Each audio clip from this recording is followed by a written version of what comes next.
The base is dropped on a new edition of Soccer Down Here. We're live. Waited a couple more minutes to see if any more bombas were going to hit this morning because it's one of those kinds of days with Ezequiel Barco conversation in Argentina heating up. Yes, Argentina. This started last night late with a rumor that River Plate could be in for Ezequiel Barco. And then almost like it was timed, at about 7:50 or so our time, everybody, all the major hitters in Argentina dropped the bombas that River Plate could be the destination for Ezequiel Barco. And of course, a few minutes later, Juan Fernando Quintero gets off of a plane. He'd already gotten off the plane. It was recorded. But he gets off of a plane. River drops that. Juan Fernando Quintero is returning. Then right after that, there's the talk about Julian Alvarez. Not a deal done yet for him to leave. He might be at River for at least the first half of the year. Good grief, this morning's been busy with all of this. We're going to try to make sense of it in the first few minutes of the show. We've got the Prem and Proper segment coming up at 9:30 with contributor Niall to get you caught up in everything going on in England. But right now we have Jarrett Smith for at least a little while. Mike Conti will join us at 10 o'clock. Jarrett will come back after that. Let's just start with the reaction to what is being reported out of Argentina. It's a loan for a year, option to buy, same kind of terms in terms of that side of it that Internacional and Flamengo have offered. According to reports, Marcelo Gallardo has spoken with Ezequiel Barco.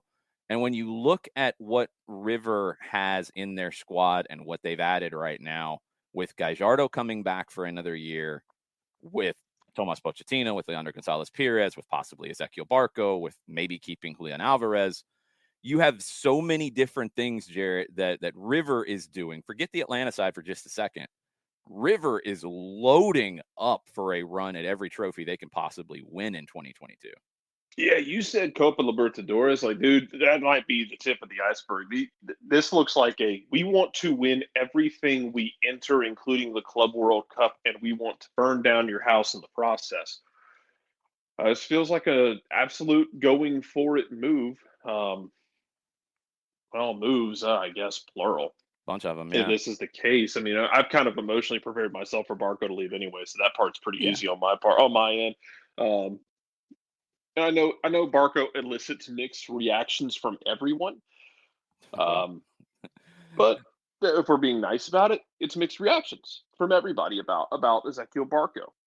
But I hate that he's leaving after what he showed at the end of last season in the second half after he came back from the Olympics and was just a monster on the field.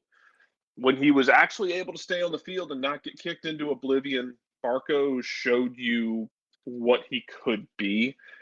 And it stinks that he won't get to do it here. I know that people associate the idea of him going to Europe with the ultimate goal there. I'd be very curious of his input on this because it could be one of those things where, if you don't sell him for as much as you want to, you'll probably put a sell on this because he's still young enough. He could play at River, one of the biggest clubs in this hemisphere, and then eventually make that move to Europe and build a sell-on into it the same way we talked about with the Brazilian club. You sell him for less now, you put a sell-on clause, whatever it may be, 15, 20% into a move down the road. And then he's probably going to move down the road. But it's an opportunity to go play for Marcelo Gallardo, who is one of the most well-respected managers in this hemisphere. And I feel like in a similar vein, it's not the identical thing, in a similar vein to when Tata Martino came calling people to Atlanta, at this point in 2022, when Gallardo calls you and says, hey, I want you to come play for me, a lot of players, especially Argentine players, are going to go, sure, yeah. When's the plane getting here? Yeah, I mean, Ezequiel Barco, is going to look up to a former player like Marcelo Gallardo as somebody he can learn from and put some of the finishing touches on his game. I'm sure we'll get into Barco's time in Atlanta and perceptions and all of that. I have thoughts that we'll talk about. John, we've talked about Flamengo. We've talked about Internacional. Both are very ambitious clubs. Flamengo, we had the conversation about their quest for the Libertadores. Well, River is the club that maybe has one of the strongest appreciations for the Copa Libertadores, especially under Marcelo Gallardo. It feels like with the talent that they have in the attack, Palavecino, Carrascal, De La Cruz, Alvarez potentially for a while more at least, Brian Romero, who did so well with Defensa y Justicia, who can step in up top as well. You're going to play somewhere around 40 games domestically in the two competitions that they have, the smaller Copa de la Liga, the league competition second half of the year. You've got Copa Argentina. You've got the Copa Libertadores. I mean, you're looking at least around 47 games before you get into knockouts and stuff. You're going to need a deep squad, and River is seemingly pushing all of the buttons they can to get as much talent as they can. Yeah. Pick your poker cliche, chips to the center of the table, whatever. And if you are Ezequiel Barco and you see, okay, this guy's there and this guy's there and this guy's there and this guy's coming and this guy's coming, and you get that phone call by one of the most respected clubs, one of the most respected managers in a hemisphere, hey, we want you to be a part of this. And we think that you can be an integral part of this to help us get Title A, Title B, Title C, Title D, whatever. We want you to be a part of this. This is one of those where you sit there and it's like, yeah, I want to be a part of something special. And when you get that knock on the door, I think that it's going to be fun for those of us who appreciate Ezequiel Barco to see him in a part of something that can be very, very special down there. And it's, it is going to be sad to see him go, but you look at what happened last year at the second half of the season, you see that Ezequiel Barco, and you want that Ezequiel Barco to continue to flourish. And when River comes knocking on your door to give you that shot, then you're gonna jump in and take it. This is going to be a fun watch to see what River wants to accomplish this year and how they do it. It's funny to see the differences in reaction to this, depending on where you're at in the world. Argentine experts who cover the game there are salivating over the potential of Barco in a River Plate shirt, Barco playing for Gallardo, Barco potentially paired up with Juan Fernando Quintero. Looking at it as one of the great dynamic duos in Argentine soccer. Very cool to see. This is just going to continue to become narrative after narrative after narrative, depending on how you feel, because that's what we do, right? The left-footed threat, I don't think this has anything to do with hurting the Atlanta United model. I don't get how it could, because that model was based on a market that doesn't exist anymore. It doesn't mean you don't continue to do it. It doesn't mean you don't get young players and potentially sell them on. That's not a groundbreaking model. That's just smart business. And I think maybe things have been oversold a little bit in terms of breaking the mold for an American club, sure. But I think the conversation we've always had about this is Atlanta United hasn't operated like an old school MLS club. They've operated like a soccer club. And that means recruiting young talent and investing in it and developing it and selling it when the right time is there and grooming the next player to come through and getting them ready to step in. That's what most clubs around the world do. I think well-run clubs anyway. So like the Atlanta United model, I mean, okay. Again, this is a different situation. Barco was purchased going into the 2018 season. Those numbers, that level of investment, I mean, FIFA expressed it very clearly in a recent report. Close to $800 million in transfer fees worldwide spent in the 2019 summer window, or in 2019, I think is a year. Either way, it dropped not quite in half, but pretty close in 2021. The money's not the same right now. That's understood. So things are different. So you have to figure out things a little bit differently. River, I'm assuming here, and the other assumption too that I think is clear here is that Thiago Almada and his entry into Atlanta, his salary would be above the U22 threshold, and he's going to need a designated player spot. And we know Barco was at that point where, okay, a move was probably good for him. This is not moving to a mid-table team in Argentina or Brazil. This is moving to a club who wins on a regular basis, a club who is internationally renowned, as Atlanta is, but doesn't have the history of River Plate. So if he goes to River and then is sold, he's not going to River to stay at River forever. I don't think that's the idea here at all. So I think he's going there because it's a great opportunity for him to play on a team that's competing on a number of fronts. That has a ton of eyeballs on it. And it's a great opportunity for Atlanta United to give him that chance. And he's still an Atlanta United player. It's a loan with an option to buy. I don't know what the option price is. I don't know what the sell-on fee would be after that. I'm assuming there would be. I'd be shocked if there isn't. This is all, and look, like, I think at times maybe there's a little bit too much of fantasy soccer and FIFA and Football Manager played into these conversations. There haven't been any rumors about a move to Europe right now. Going to River is a big deal. When everybody outside of one area is seeing this as a big deal, and it's not being seen as a big deal in this area, I don't know what else to say. I really don't. I just don't. This is big. This is a big opportunity for Ezequiel. It's a good situation for Atlanta United. He goes there and kills it for a year and wins trophies. Potentially playing next to a guy who's going to go to Europe, is linked to Manchester City and Julian Alvarez. There's going to be eyeballs on him there too. And if he goes there and kills it after what he did here in the last season, well, he's going to be just fine. And hopefully by that point, the market is rebounding to where a sale can get done. I think he's adding to his CV here, adding to his potential sale price in the long run. Of course, in a perfect world, you sell him for $50 million today and then all done, everything's great. That world doesn't exist right now.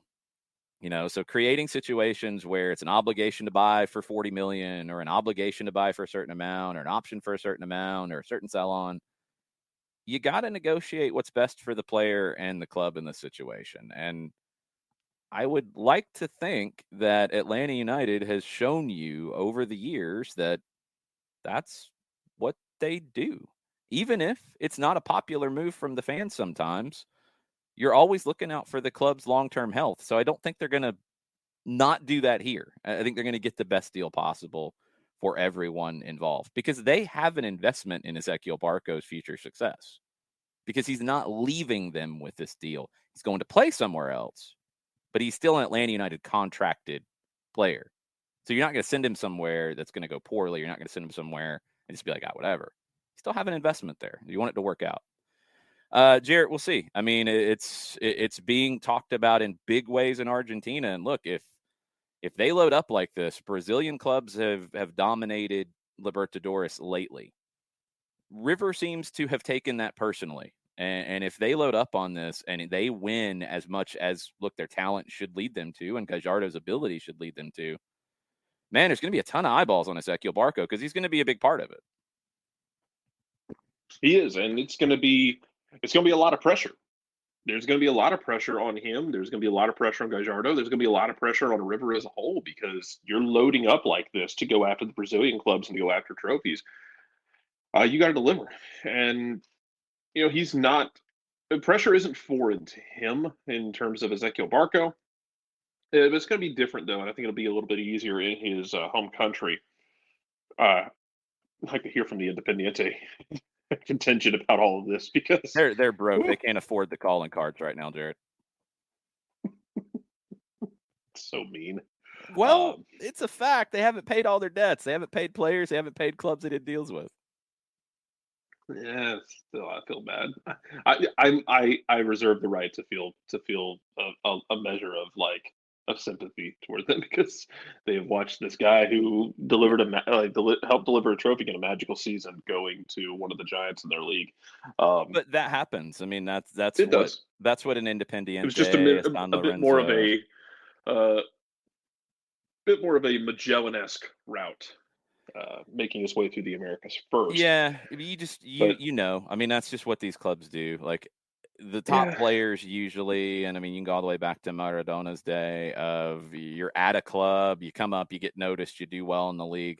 The old school model was, then you went to Boca or River, then you went to Europe. Well, now there's new school models, and instead of going straight to River or Boca, he went to Atlanta, and now he's going to end up at River and then probably end up in Europe as the seas have changed over the years. I hope he does for his sake. He wants to make that move over to Europe, so hopefully he's able to show out in Argentina, which I believe Paramount Plus still carries a lot of those games, so you can Yes, they go do. keep an eye on things if you would choose to. Because River is going to be basically a comically large gun whenever they put that starting lineup out there. If everything falls into place the way they're expecting it to, I it's mean, going to it's in be place. Like that's the thing. It's there. You're looking at a team with River just to keep you up to date on this thing. Julian Alvarez right now, the latest on him, Manchester City's interested. They've put offers forth to River. Alvarez was the most prolific forward in this hemisphere last year. One of the most prolific in the world. Newcastle, why aren't you paying a release clause first off? Like, it's 20 million euro. Just pay the release clause. Like, duh. Gigantic duh. Anyway, Newcastle is acting like the poor man's idea of a rich man's club. We're just going to throw money at the most expensive things we can find, not necessarily what fits us or not necessarily the best. We got all this money, let's throw money around at areas that are, they might not fit, but hey, that's a lot of money we can throw around just because we can. well, they could throw 20 million at River and have Julian Alvarez right now, but they won't do it. Manchester City hasn't done that either. Manchester City has made offers for bringing him in now, bringing him in the summer, which is what's sounding likely, but they haven't hit the release clause threshold. Hernan Castillo is reporting that a deal is imminent for Alvarez, but that he will be with River for at least the first half of the year. Okay. So you've got Julian Alvarez up top. That's pretty good. You got Nicolas De La Cruz, who's had some injuries, but he is still there. 24 years old. It feels like De La Cruz has been there forever. Paulo Diaz, David Martinez, LGP as center backs. Diaz and Martinez are valued at over $7 million apiece on Transfermarkt. Jorge Carrascal at 23, the young Colombian who's an attacking midfielder. You're adding Quintero back. Brian Romero can play out wide. He can play up top. You've got Tomas Pochettino there on loan. He's only 25. You went last year and added Agustin Palavecino, 25. He started to come good as the year went on. Girotti, young forward at 22. He could be the next in line after Alvarez. And good grief, this thing's a monster. Like, you've got so much talent. Alex Pacina, what I'm saying about Julian Alvarez is $20 million for the players that Newcastle are linked to. That feels like a no-brainer. Of course, I don't know what their business is, but I'm saying they should go after him. I know that much. Yeah. I do know that still much. has it. Taise has it that City is accelerating their pursuit. Yeah, look, that's the rumor right now, but they haven't paid the release clause. It's a release clause. It's you pay it and you have the player and you can move on. He's a player who I don't think. I still love they call him the Spider. Yeah, but he's a player that I don't think would say no. I mean, it's a release clause first off, like he would go, but I don't think he would be like we're seeing with Vlahovic and Arsenal being like, yeah, I don't want to go there. No, I think he would definitely be a good fit. It's a release clause, Alex. I mean, it's straight up a release clause. Pay the release clause. That's what it is. But anyway, never mind. It doesn't matter. It doesn't matter. Maybe he's got some kind of way to say no to the release clause. I don't know. Anyway, we haven't heard about Newcastle being interested, so I don't even know if maybe he doesn't agree to personal terms. Well, I mean, he's got a contract. You release clause, you're taking the contract. Anyway, it doesn't matter. It doesn't matter. Forget it. Forget I said anything. Forget I said anything. Geez, my bad for questioning anything about Newcastle and their so far sterling transfer moves in this January window. See, I was only half listening, and I thought you were saying Raheem Sterling to Newcastle. So sorry. No, he wouldn't go there either. Out of my brain. No. But never mind. Never mind. I'm not going to speculate. As we close in on the Premier League segment of the show, I will leave you with. Please do. I will leave you with the idea that I'm sad to see Barco go, because especially what we saw from him after he came back from the Olympics and was able to stay healthy could have been a lot of fun from this season. hopefully he kills it at River, if that's what's going to happen here. And hopefully he can parlay that into a move to Europe, and that's multi-generational wealth down the line for him and his if they're able to take care of things. So hopefully everybody comes out okay on it, and we'll see what kind of money Atlanta gets down the road from it. Yeah, this is a long-term situation with this right now rumor. It's coming from Cesar Luis Merlo and pretty much everybody else who writes about soccer in Argentina that Ezequiel Barco is likely headed to River Plate. And I think at least one outlet is saying it could be done in the next 72 hours. They did announce Juan Fernando Quintero this morning. That is now done in public. It was already done for a minute, but River's loading up. We'll see what happens next with all this. We got a ton of other stuff to talk about with MLS and such as well. Okay, lots of things happening all at once. But we've got lots of other things to get into too. Diego Valeri's goodbye in Portland. Charlotte has lost their technical director before they've even played a game. That's an interesting situation. Tons of different things, but coming up next, when we get the talent on the line, is going to be contributor Niall coming in to join the show and do the Prim and Proper segment with John that I'm sure these two have prepared. So that is decided and locked and loaded that it is now Prim and Proper. That's what I'm calling it, and nobody's yelling at me about that. They're yelling at me about everything else today, but not yelling at me about that name. It's because it's a good pun. Why would I yell at you about a good pun? I'm mad, if anything, that I didn't come up with it. I didn't come up with it. Somebody else did. I'm just using the name. That's all. So which one of us? So I guess that means that Niall is Proper and I'm just Prim. Is that how this works? I didn't know they were names of people, John. I don't know. But I've just have you ever heard the term Prim and Proper? Oh yeah, absolutely. So it's not people's names. But, if one of us has the personality of one name and one has the personality of the other name, that means that I guess Niall would be Proper and I would just be Prim. What? Okay, I guess. It's like Sonny and Cher, Heckle and Jekyll, Prim and Proper. That's where I was going. Okay. Jared, what's happening? We've opened a portal to the pun realm. You named people's names and then said Prim and Proper. Like, no. That's not how any of this works. Is Niall joining us? I don't know what's going on here now. Oh, I sent him the link via email. Oh, thank you. That's my fault. Sorry, Niall. My bad, Niall. I didn't mean to leave you hanging. I'm going to use the next hour of my time coming up with good Prim-related puns that I can suggest to John. Just come up with names then. If he wants to be have some kind of nickname, come up with names then, if that's what John is wanting here. Like Heckle and Jekyll. I mean, geez. Tom and Jerry, whatever other great duos in the history of the world. Come up with one of those for this segment. So John's not trying to put names to the word proper. Because I'm confused. I'm perpetually confused. So welcome to the club. Oh man. You know what? Y'all do that. I'm gonna go read more tears from Rangers fans about officials in Scotland. Yeah, before Niall jumps on, they filed a complaint about 8 different situations in a game where there was a stone cold penalty that they should have conceded that wasn't called, which is just absurdity. Mm-hmm. Good. They have 2 points from games against Aberdeen and games upon which they deserve none. 0. Yeah.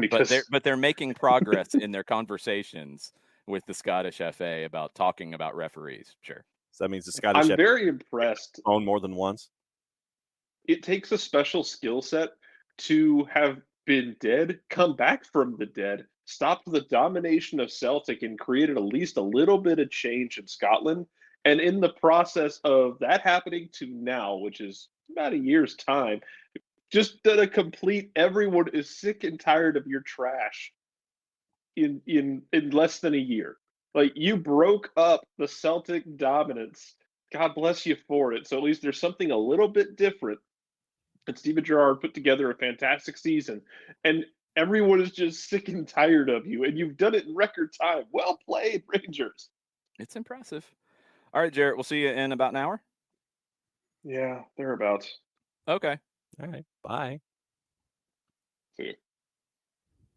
And now let's add Niall. What's going on, Niall? Hey guys, how's it going? Good, good. We'll have like a graphic and intro music for this segment next week. But for now, it's time for Prim and Proper. Time for Prem Proper with contributor Niall. We got a lot of stuff to take care of this week. We also have your questions that you've sent into the Discord. And there are a lot of questions, and they're very cool questions. We'll get to those at the end. We're not going to waste any time, Niall. Match of the week. What is it and why? Match of the week. This is, I think, no surprise, with Chelsea versus Tottenham. This is a big match with top four implications. Spurs come into this match just 1 point below West Ham and with 3 games in hand. And Chelsea come into this match with an abysmal run of 1 win in 5 matches. And they most recently came off a disappointing 1-1 draw to Brighton. Tottenham will be coming into this match with arguably much more confidence after recently putting on this like crazy comeback performance against Leicester. This is basically a rematch of the Carabao Cup semifinals where Tottenham were outclassed by Chelsea. And this is a match, that Chelsea have to win if they want to stay in the top 4, as Tottenham will have 3 games in hand of Chelsea. Tottenham will want to get a result out of this match, even if it is a point. It puts them in the top 4 with the possibility of getting 6 points in the remaining games at hand, and both of them would be at home against Southampton and Wolves. Chelsea will need to step up their game against a tough Tottenham side in order to get a crucial 3 points. They will have to be clinical with their opportunities that are presented to them. Otherwise, it will come back to bite them. And Chelsea cannot afford to give away the ball. In their last match against Brighton, they gave away the ball many times. And arguably against a better team, those moments will be punished. So Tottenham would have enough quality to punish Chelsea for it by potentially scoring on the counter. And when defending, Chelsea cannot allow players to roam free.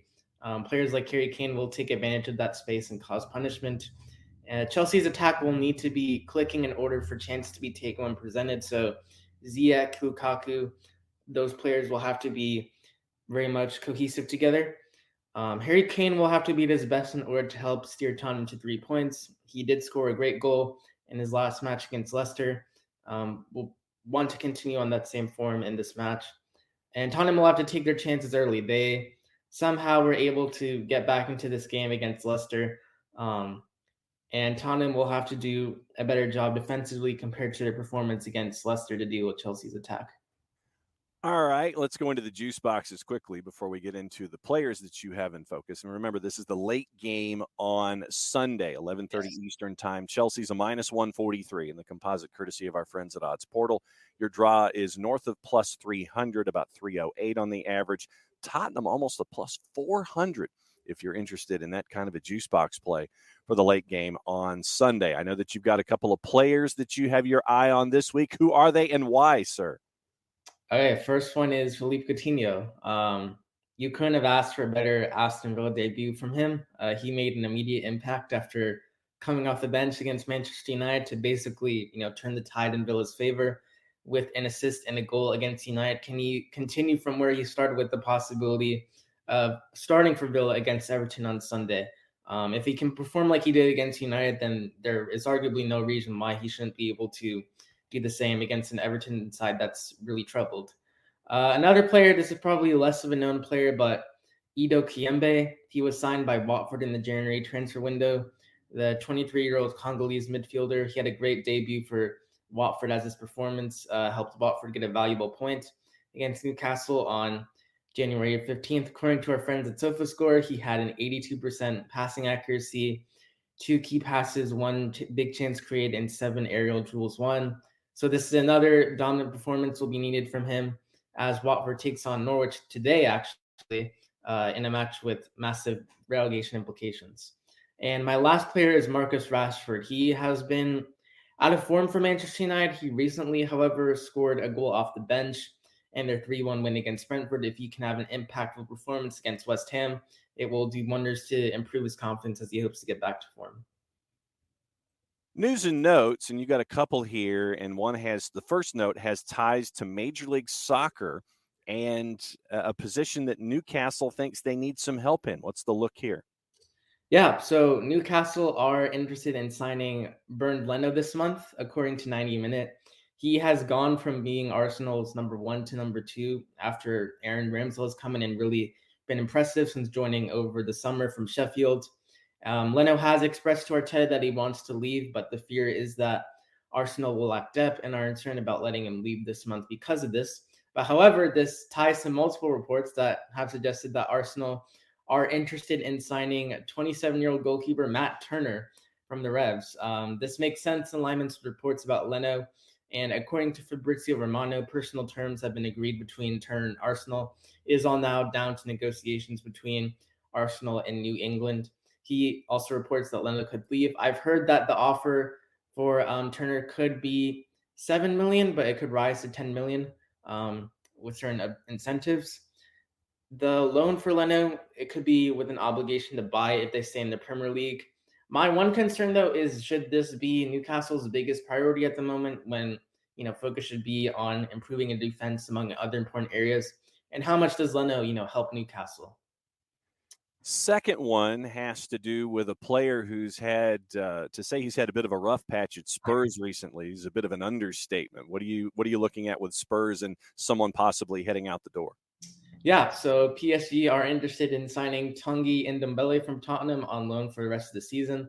As you said, the situation for Ndombele has turned into a disaster as he's now training on his own, and he has not made the matchday squad for Tottenham's past 2 matches. Former Tottenham manager Mauricio Pochettino admires the player. He actually was the one that brought Ndombele to Tottenham for a record-breaking £55 million from Lyon.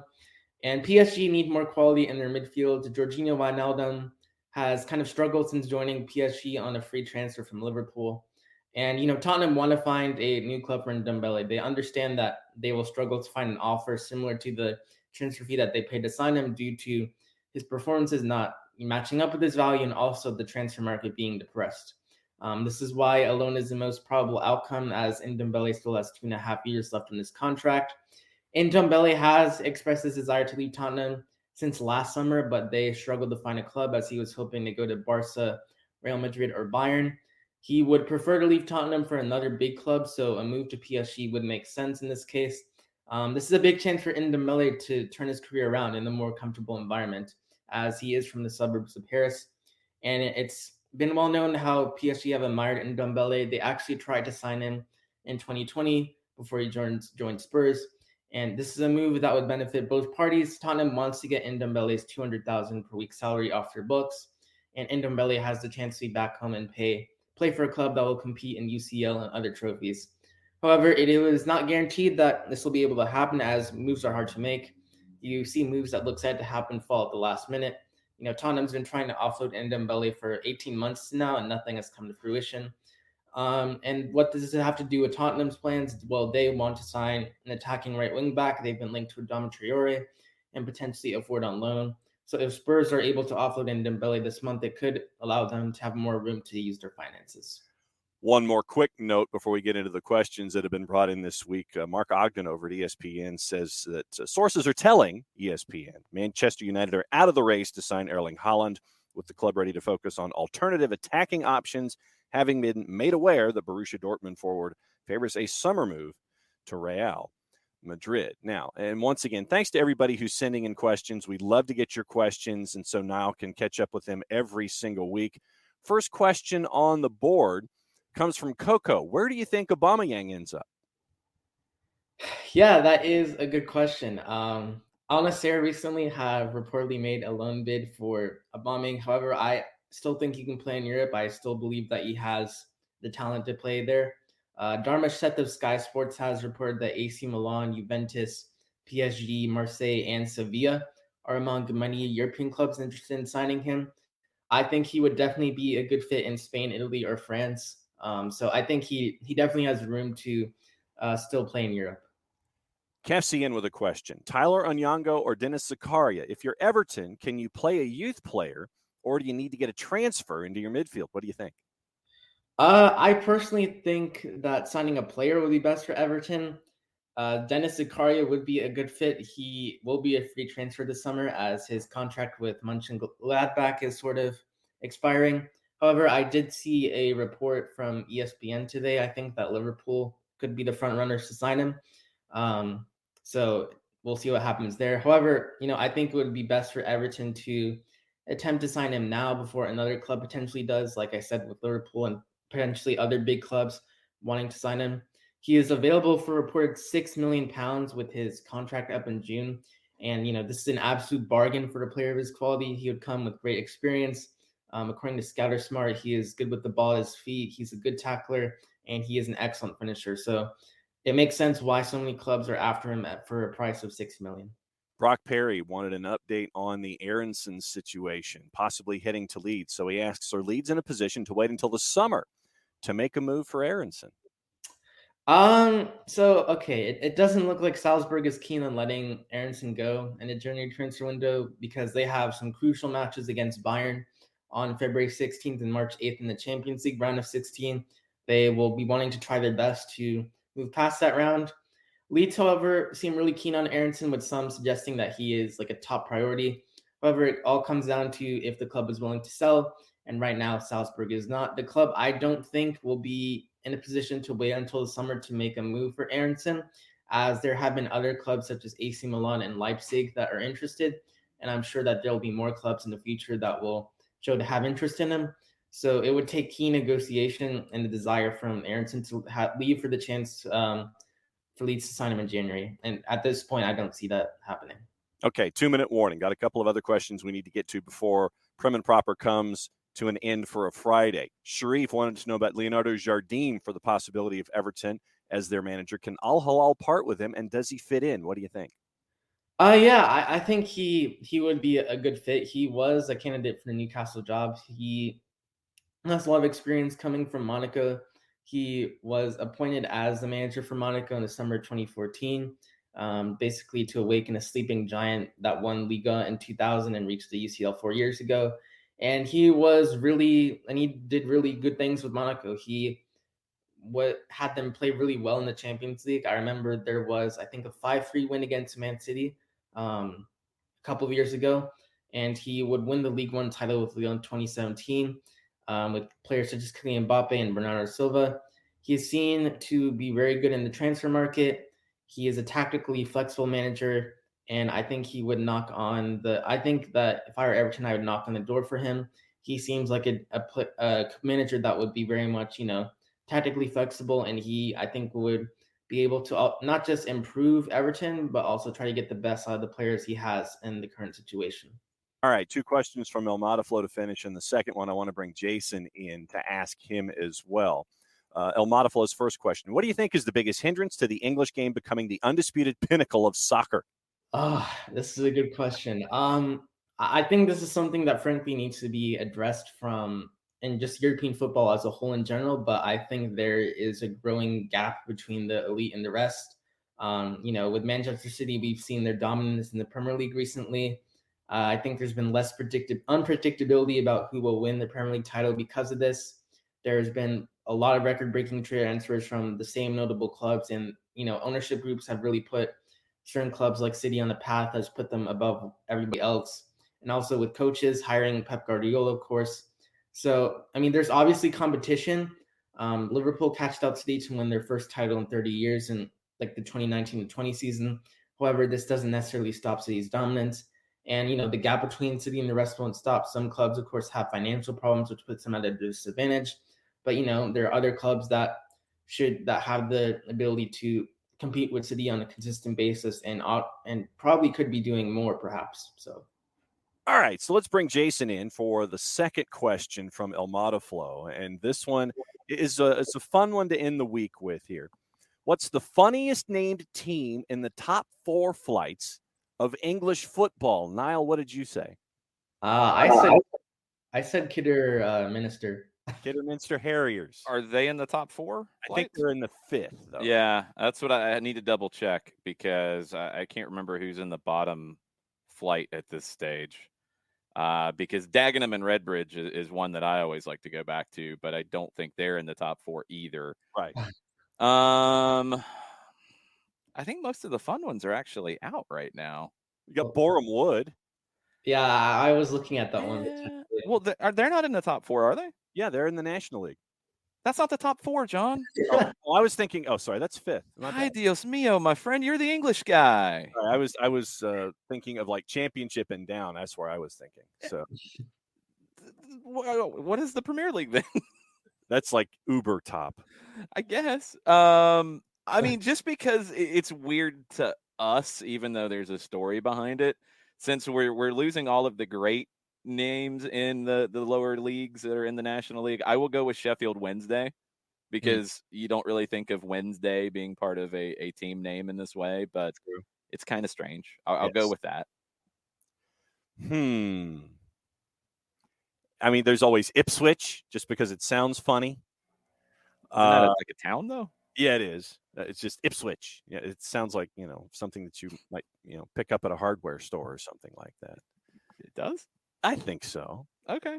Then you're getting into the championship, and yeah, I mean, these are like real, like normal team names by this point. Yeah, sorry, weird team names in England, but you get into like League 2 is the bottom of it, and it's Forest Green Rovers, but there's a message behind that for them. Leighton Orient as an idea. Hartlepool, even though it's not spelled like Hartlepool. There's Hartle pool. There's no second E, or there's no Y there. So Hartlepool would be one that I could think of that would be in there. So Crew Alexandra, and they just want to be known as Crew now, but it's Crew with an E. So you're losing your English street cred, I think, with the segment. Oh, no question. Oh, Plymouth Argyle. Oh, that's a good one, Modiflow. I like that. Are they in the top 4? Believe they are, and if they are, they're fighting in League 2. I didn't think they were in or did they end up dropping? Or did they drop out of League 2? I believe they did. They're in League 1. Thank you, Bart. Thank you, Bart. Thank you. Okay, so Plymouth Argyle. It makes you think of socks. So I'll go with Plymouth Argyle. I like that one. There goes the street cred. Out the door. Thanks, Niall. Appreciate it. See you guys. See you soon. All right, let's get back into news on the MLS front and U.S. front after talking about interesting teams in England for some reason.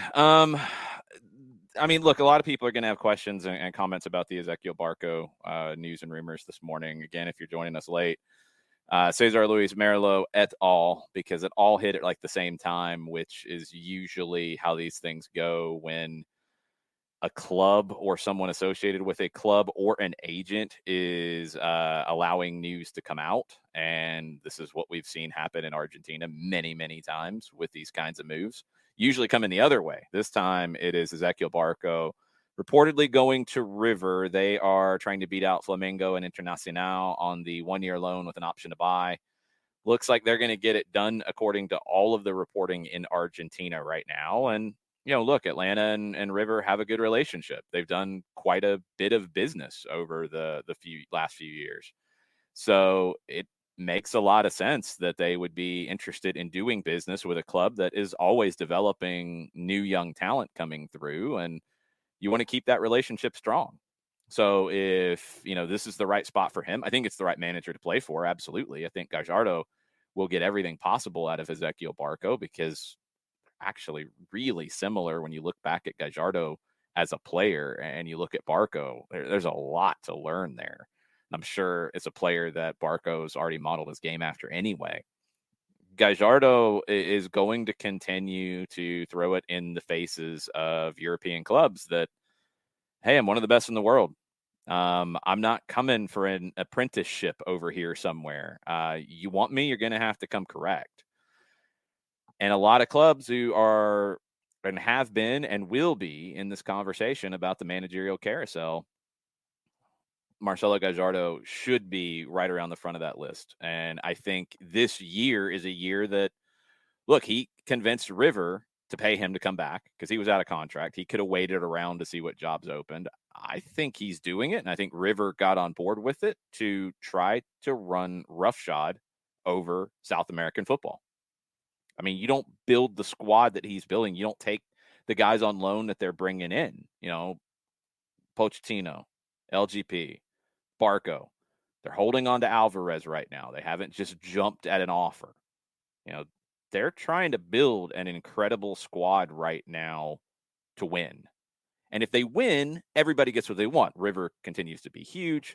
They get more trophies in the case. Gallardo gets to make an even stronger case and doesn't need Pep Guardiola out there campaigning for him. I mean, Pep has brought up Gallardo many times about, hey, this guy should be looked at as one of the best managers in the world. Now, the usual criticism, which pops up if you don't like somebody, is, oh, look at all the talent he's got. Of course he should win. We know how that goes. We know how hard it is to be the favorite and win. He's going to be the favorite in Argentina this year, even with Benedetto going back to Boca. River won the league last year. They're going to be the favorite in all competitions. Now, do keep in mind, because this is what we saw last year from River and Boca. I think it's what we'll see again this year. The first half of the year is the Copa de la Liga. It's like a miniature league competition, 13 or 14 games. I can't remember how they formatted it this year because they added 2 more teams to the top flight. They have 28 teams. The second half of the year, you play everybody once, 27 games in a league, and they'll be finished before the World Cup like everybody else. So it's going to be compressed. But that Copa de la Liga, you're playing 13 or 14 games. You're also doing that alongside Copa Libertadores. Last year, we saw Boca, we saw River take the Copa de la Liga less seriously. Colón ended up winning that. I think the teams in Libertadores, maybe some of the teams in Sudamericana group stage, are going to go after the CONMEBOL competition, play second team a little bit more in the Copa de la Liga. But that's why you're building such a big squad, so you can compete on both fronts. But if they don't win the Copa de la Liga, it's not a failure for Gallardo. He's trying to win the Libertadores first. He's trying to win the league second. Probably trying to win the Copa Argentina third. And then the Copa de la Liga is probably the 4th trophy in his priority list. So it's going to be wild. This is a big deal. And at least in this hemisphere, it will be seen as a huge deal. The press out of Argentina is salivating about the idea of Barco playing for Gallardo, playing with that talent around him, and playing on that stage that is River Plate.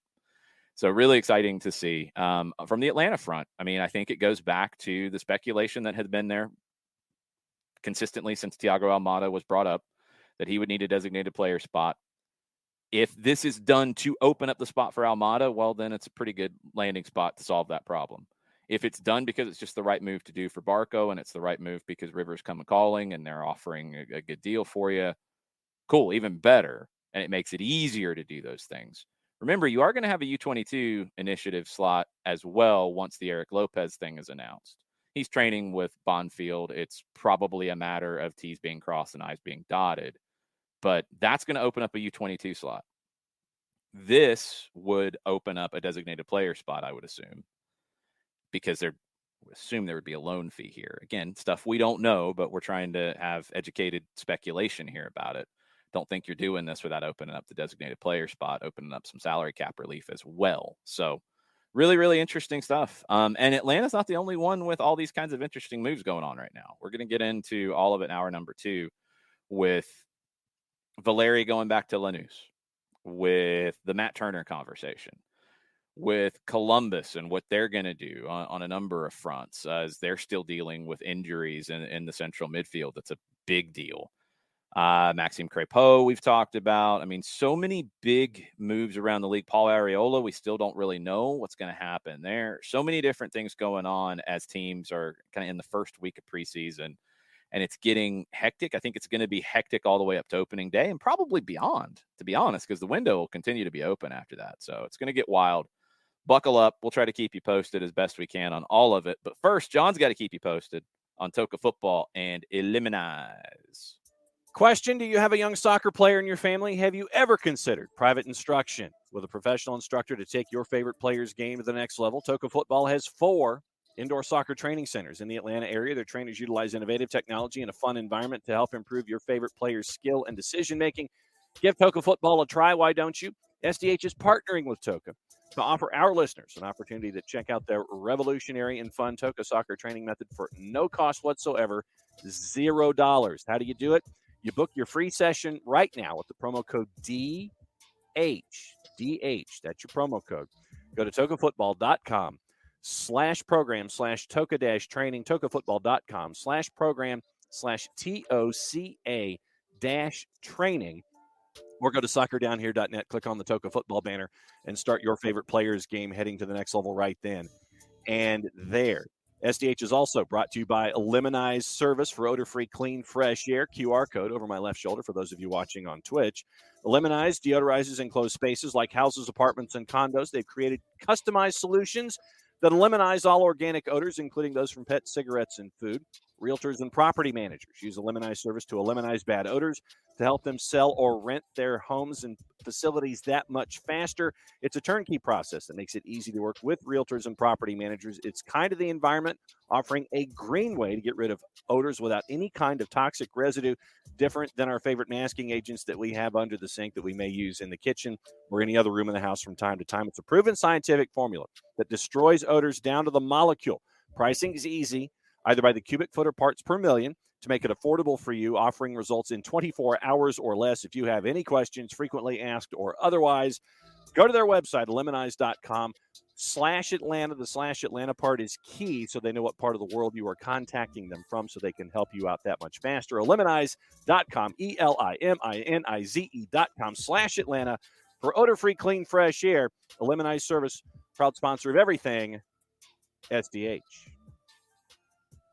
That was really weird. It was like super fast, and then it slowed down at the very end, and you ended up right around the same time you usually are. Well, is the same time good or same time bad? You've created a 35-second window of what's good. So yes, you fit within your giant window of the amount of time it's supposed to take to do the read. Fair enough. Let's bring Mike Conti into the show. What's up, Mike? Good morning, guys. How are we? Busy since the Argentine media wants to be dropping bombas this morning and getting wild with Barco talk, with River Plate trying to basically take on the world and adding everybody under the sun.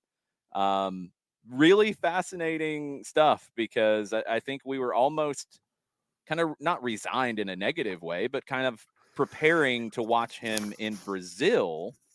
But now it looks like River and Marcelo Gallardo is going to be the one that does another deal with Atlanta United and really benefits their team. Yeah, and it makes sense in a lot of different ways because of the business relationship between Atlanta United and River. Isn't LGP down at River right now, as a matter of fact? Wow, so there'd be a reunion there. I mean, I think, again, what I really do not understand yet, and maybe you can help me, is River, in the 1-year loan, are they doing something that will allow Atlanta United to open up Barco's DP spot to be filled? I would have to assume so, because otherwise this makes no sense, correct? Otherwise you're putting, well, it would make sense if he wanted the move and it's just good business to do it outside of opening up the designated player spot. You know, if you don't need the DP slot for Almada, because you're going to have a U22 slot, we know that much. Yeah.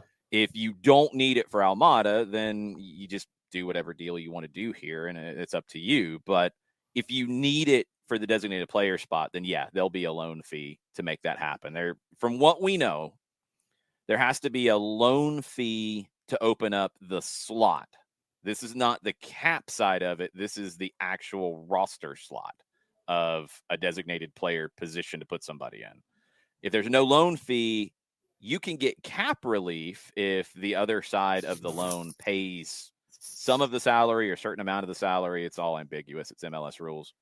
But you don't get the designated player relief if there's not a loan fee. I'd have to assume there's a loan fee here.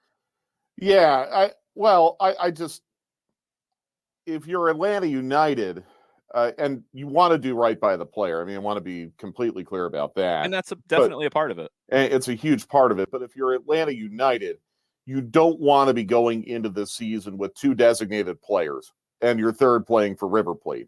No, if Almada is here but on a U22, I'm not really caught up in the designations, but yeah, I think you want maximum flexibility. And even if Almada can qualify U22, and you could potentially add another designated player if you wanted to go down that Right. road. Because the other thing to me is I don't think it's a slam dunk that Almada is going to be here by February 27th. I don't think that's a lock. It's not a lock. Nothing's a lock, but I'm guessing timelines are going to fit together the way the club needs. I'm guessing you won't be without Barco and without Almada if that's the deal you're going to do for very long. I don't think there's going to be much of a gap. When does Argentina's window close?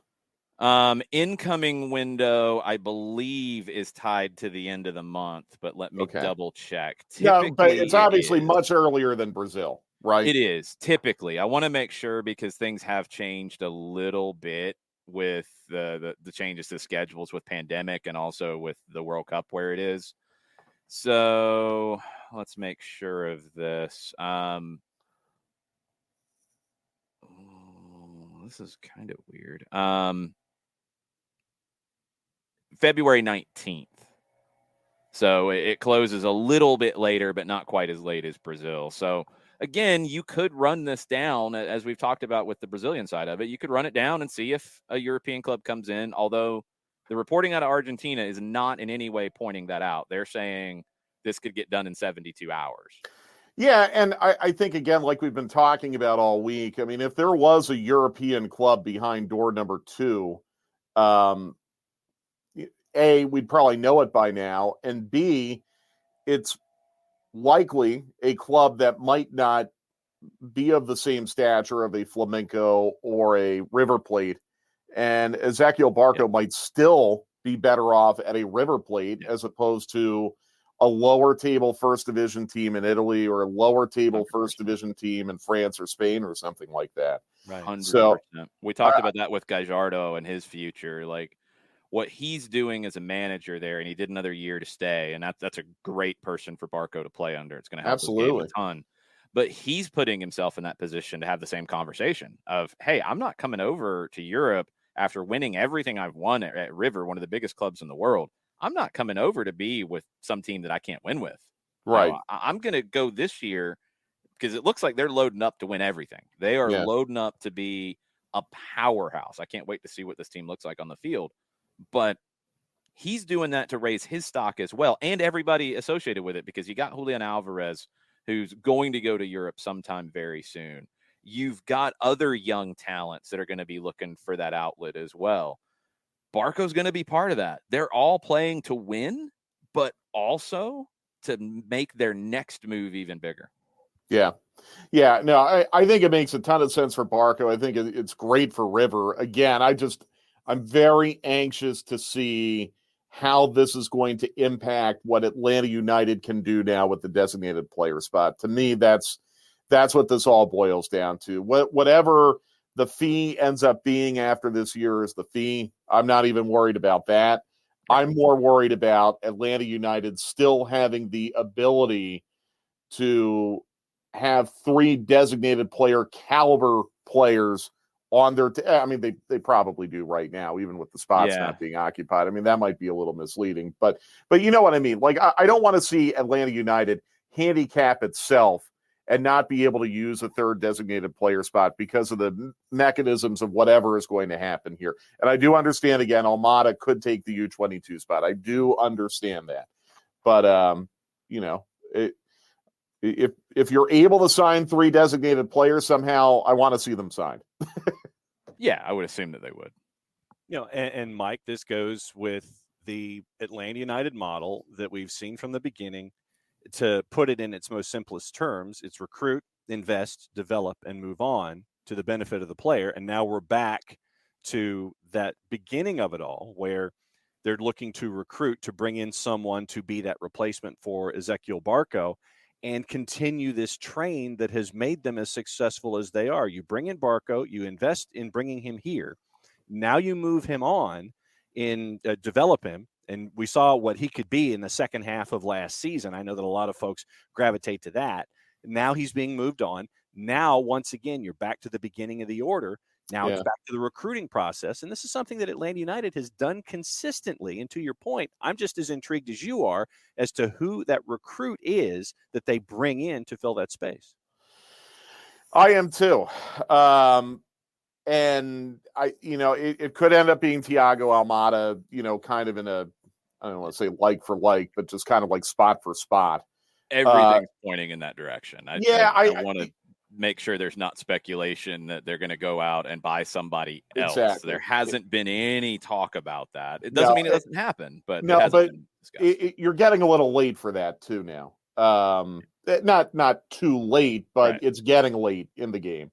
Right. But to John's point, I think it's part of a broader conversation that, it might not happen in this window, but I think what John is trying to say, and I agree with it, is Atlanta United has a track record now of being able to purchase young, up-and-coming talent and move them on to greener pastures. Miguel Almiron obviously being the most notable example, but George Bello will likely be one as well, it sounds like, if it's not in this window sometime soon. I still will argue that Pity Martinez ended up being a really good business move for that player. Certainly from a financial standpoint. Mm-hmm. The Barco thing is probably it feels a little bit different than, say, the Miguel Almiron thing or the Pity thing, but it's still something that I think is going to benefit the player. And that's a big part of all of this is you have to do right by your players. You can't draw a hard line and not do right by your players, because that is going to impact what John is talking about. It's going to severely handicap your ability to be looked at as a destination where a young up-and-coming player wants to come and compete and hopefully move on.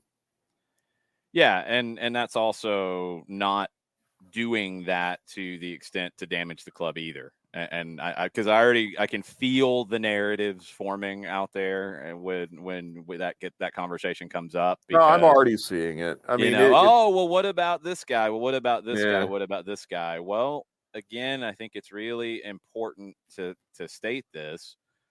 From day one, Atlanta has always had succession planning. They've always prepared for the next move.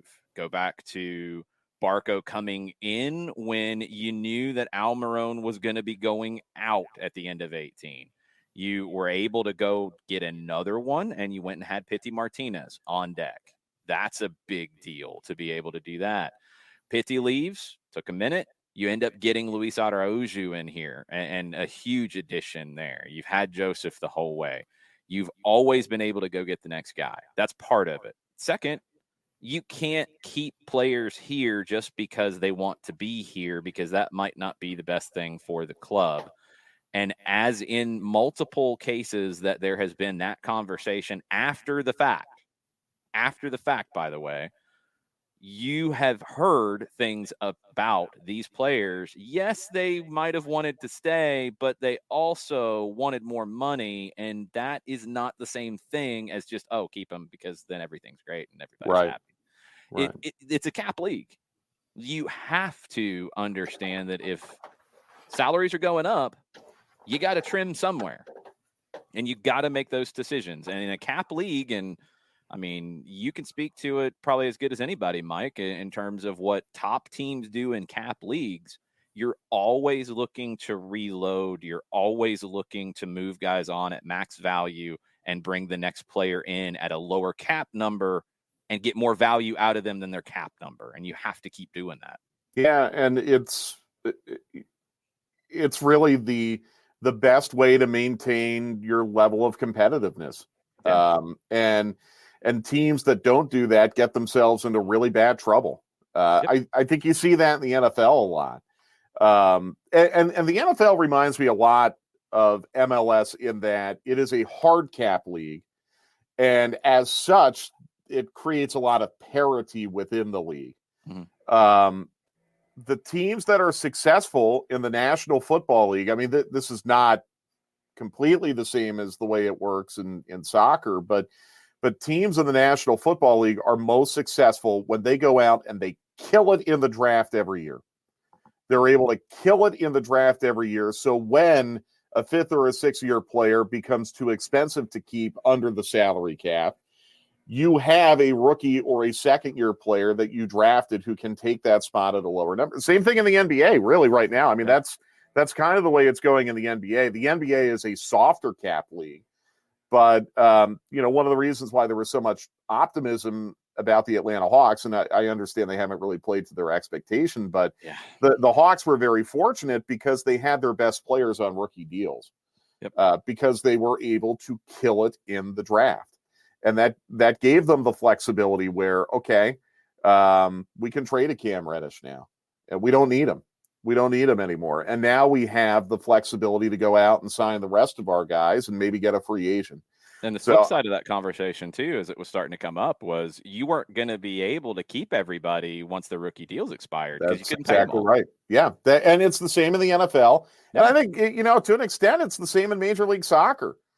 For some of your younger players who you have developed, to make it work in a way where you are adequately compensating them for their development, sometimes it's really like, look at Daryl DK in Orlando. It's really, really hard to make that work.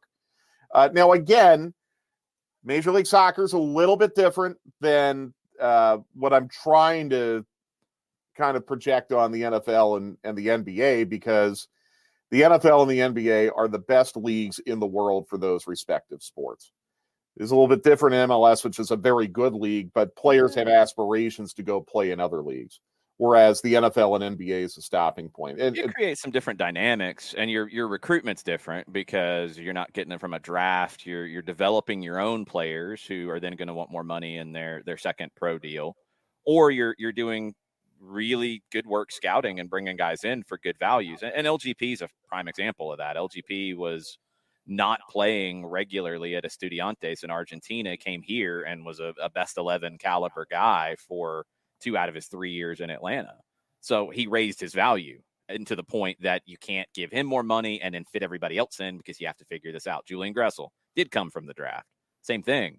You saw what his salary went to in his second contract. You can't fit those things. So the dynamic, honestly, I think is even more challenging because of what you just said, Mike, because it's not just like you're competing with probably a handful of top teams in the league that are going to be able to recruit your player that is out of contract or going out of contract. Here, you're competing with clubs and leagues worldwide, and you still have that cap that has you limited in what you can do. Yeah, exactly right. Exactly. So it all goes back to Barco and how I'm really excited to see the full reporting and explanation of the details that will go into this, because it's definitely going to be good business for the player. And I think it's going to end up being, under the circumstances, good business for the club. I know there will be some narratives that will be out there. No. But we're not living in a 2019 transfer market anymore. We're just not.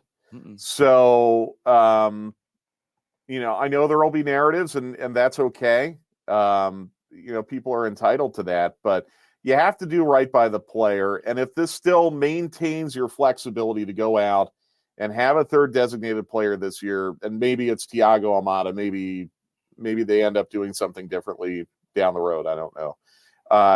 All I care about is that Atlanta United continues to be a competitive team on the pitch. And, if Barco departs and Almada comes in as a result of all this, however it works out, I feel very strongly that Atlanta United is going to be a very competitive team. This is all I care about. If you end up losing a couple bucks on Barco because the transfer market was depressed due to COVID, so be it. Did you make yourself less competitive in the process? Yeah, there's just nothing you can do. Go ahead, John. But then there's, the other players that you bring in that's a part of this scouting and succession planning and I think Darren made this point where you can bring in players at a certain level, and then once again, you invest, you develop, you move on. So it all kind of ends up in the wash in a perfect world where you're sitting there, and yes, you might end up jettisoning a player for less than you would have anticipated or for less than what you brought them in. But in this current environment, bringing in those younger players, those newer players, gives you that opportunity to continue to do this where you can make up those differences over X number of years and what have you. It just reinforces scouting and succession planning. Yeah. Cap League are huge. You could be the New Orleans Saints for all you know. In the history of international football, guys, has there ever been a team that has sold 100% of their players at profits? No, never. Okay, I didn't think so. Could be wrong, but I didn't Seems think to be so. the standard that some teams are being held to, which doesn't seem to fit reality. Now, some teams do better than others. Some teams sell at profits at a very high percentage, but no one is able to do it at 100%. And look, that's part of the risk-taking that is involved with running a professional soccer/football club.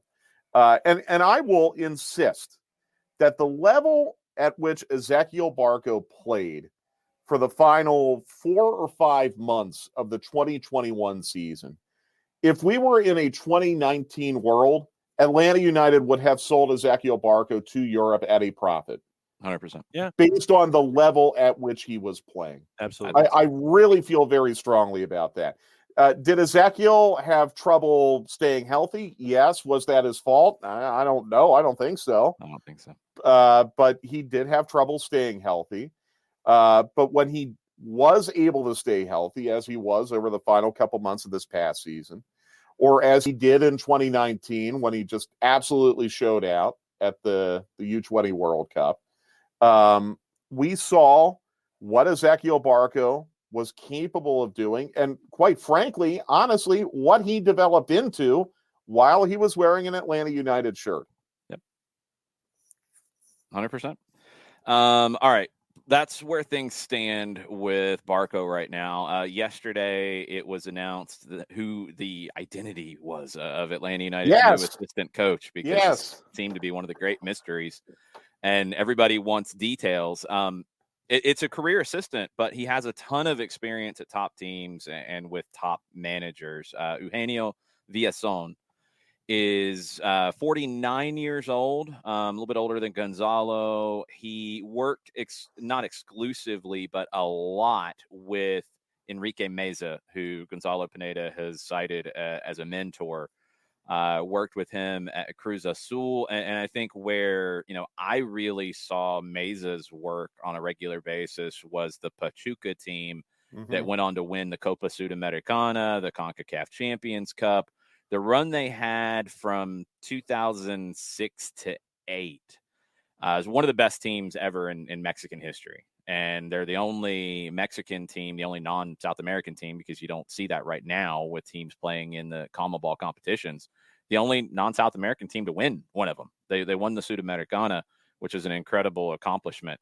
He's a very experienced manager at the assistant level. He's worked a lot with reserves, academy, that side of things. So, I think his experience comes in. I think his background comes in, and just being a calm, steady hand will help, because he's going to be, likely the most experienced member of the assistant coaching staff as an assistant, which is a big help. And he's still relatively young at the same time. Yeah. I mean, that's the other crazy thing. He was playing up until about 2002. I'm just thinking, I look at this. I mean, everything you've said is correct. What stood out to me is, can you imagine being George Campbell or even a Miles Robinson, who's still, relatively young, a younger center back for either the first team or someone coming up through the academy/second team or whatever. If you look at the technical staff that you get to work with right now, Villazón was a defender. Gonzalo Pineda was a defender. Think of the one-on-one interaction and just the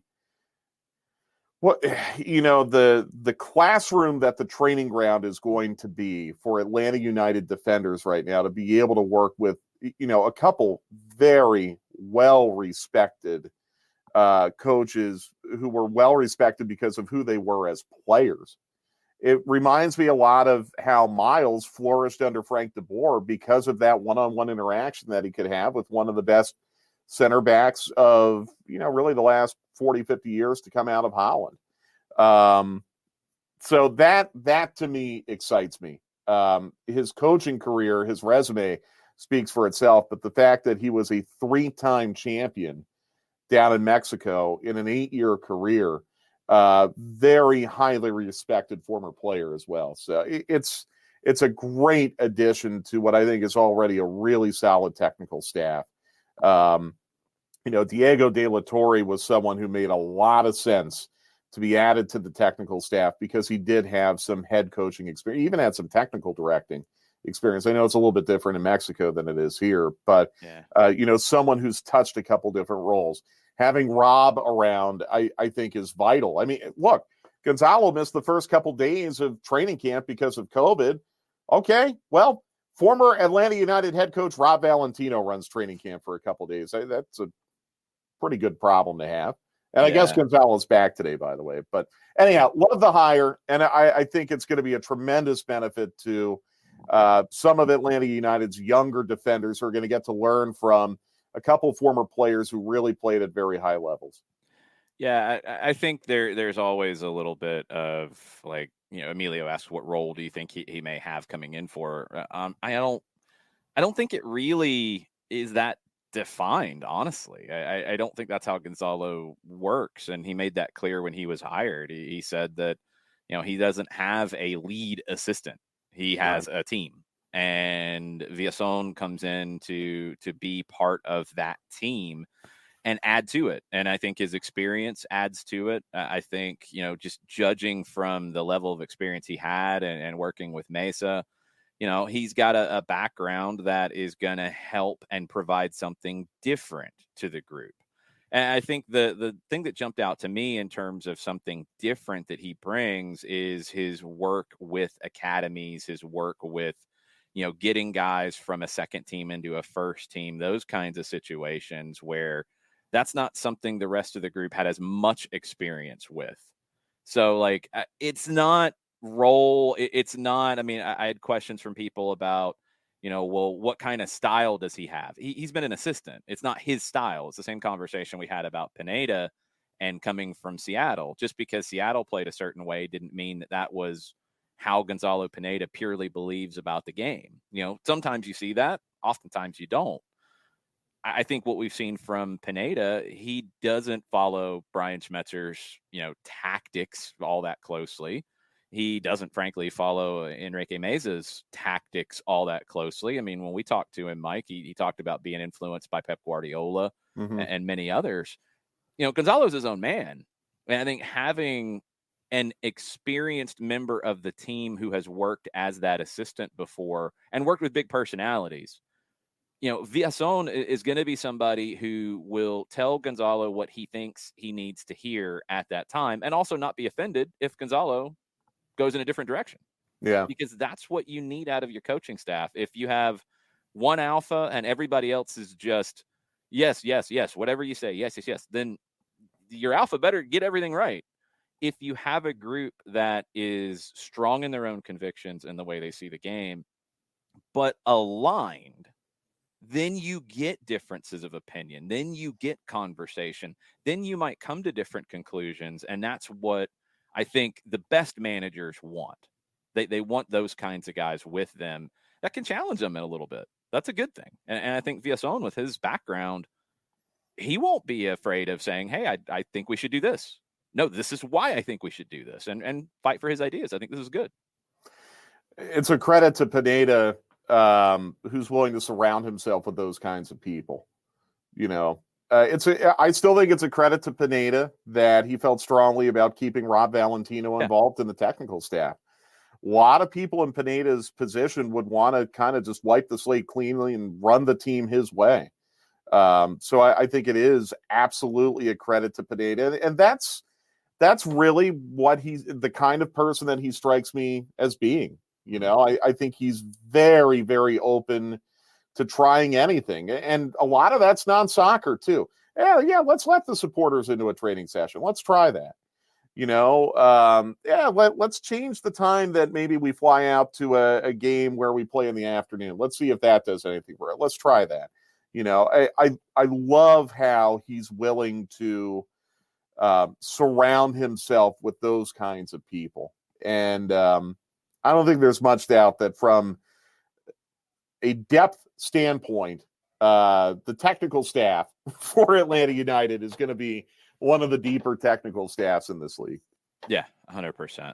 Before we let you go, Mike, I wanted to get your thoughts on the news out of Vegas that Wes Edens and Nassif Sorinis have entered into an exclusive negotiating agreement with MLS to move toward bringing an expansion team. Yeah, I think that's going to be a great market for the league. I'll be curious to see what ends up happening stadium-wise. It sounds like this group is a little less into using Allegiant Stadium and a little more into maybe constructing their own, if I understand correctly. Thought the Allegiant Stadium idea was tied more to the Vegas Golden Knights owner. Mm-hmm.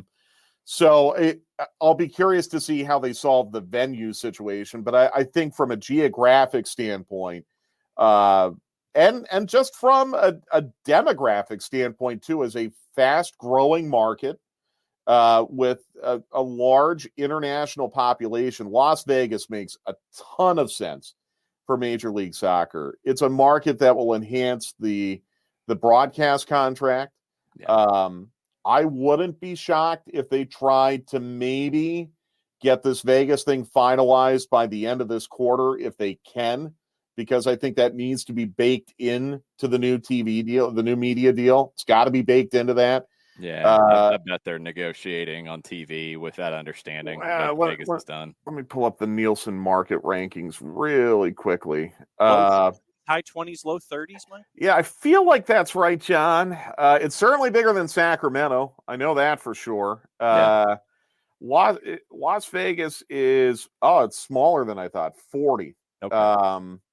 But it's still bigger than Sacramento, which is, where is Sacramento? Actually, it might be smaller than Sacramento. Well, Sacramento's also it is. Yeah, you got Modesto and Stockton. And actually, that's very interesting. Sacramento's 20 and Vegas is 40. So maybe it won't have as much of an impact on the media deal as I thought. But I think it's a really, really good fit for the league. Really curious, though, to see what the venue ends up being.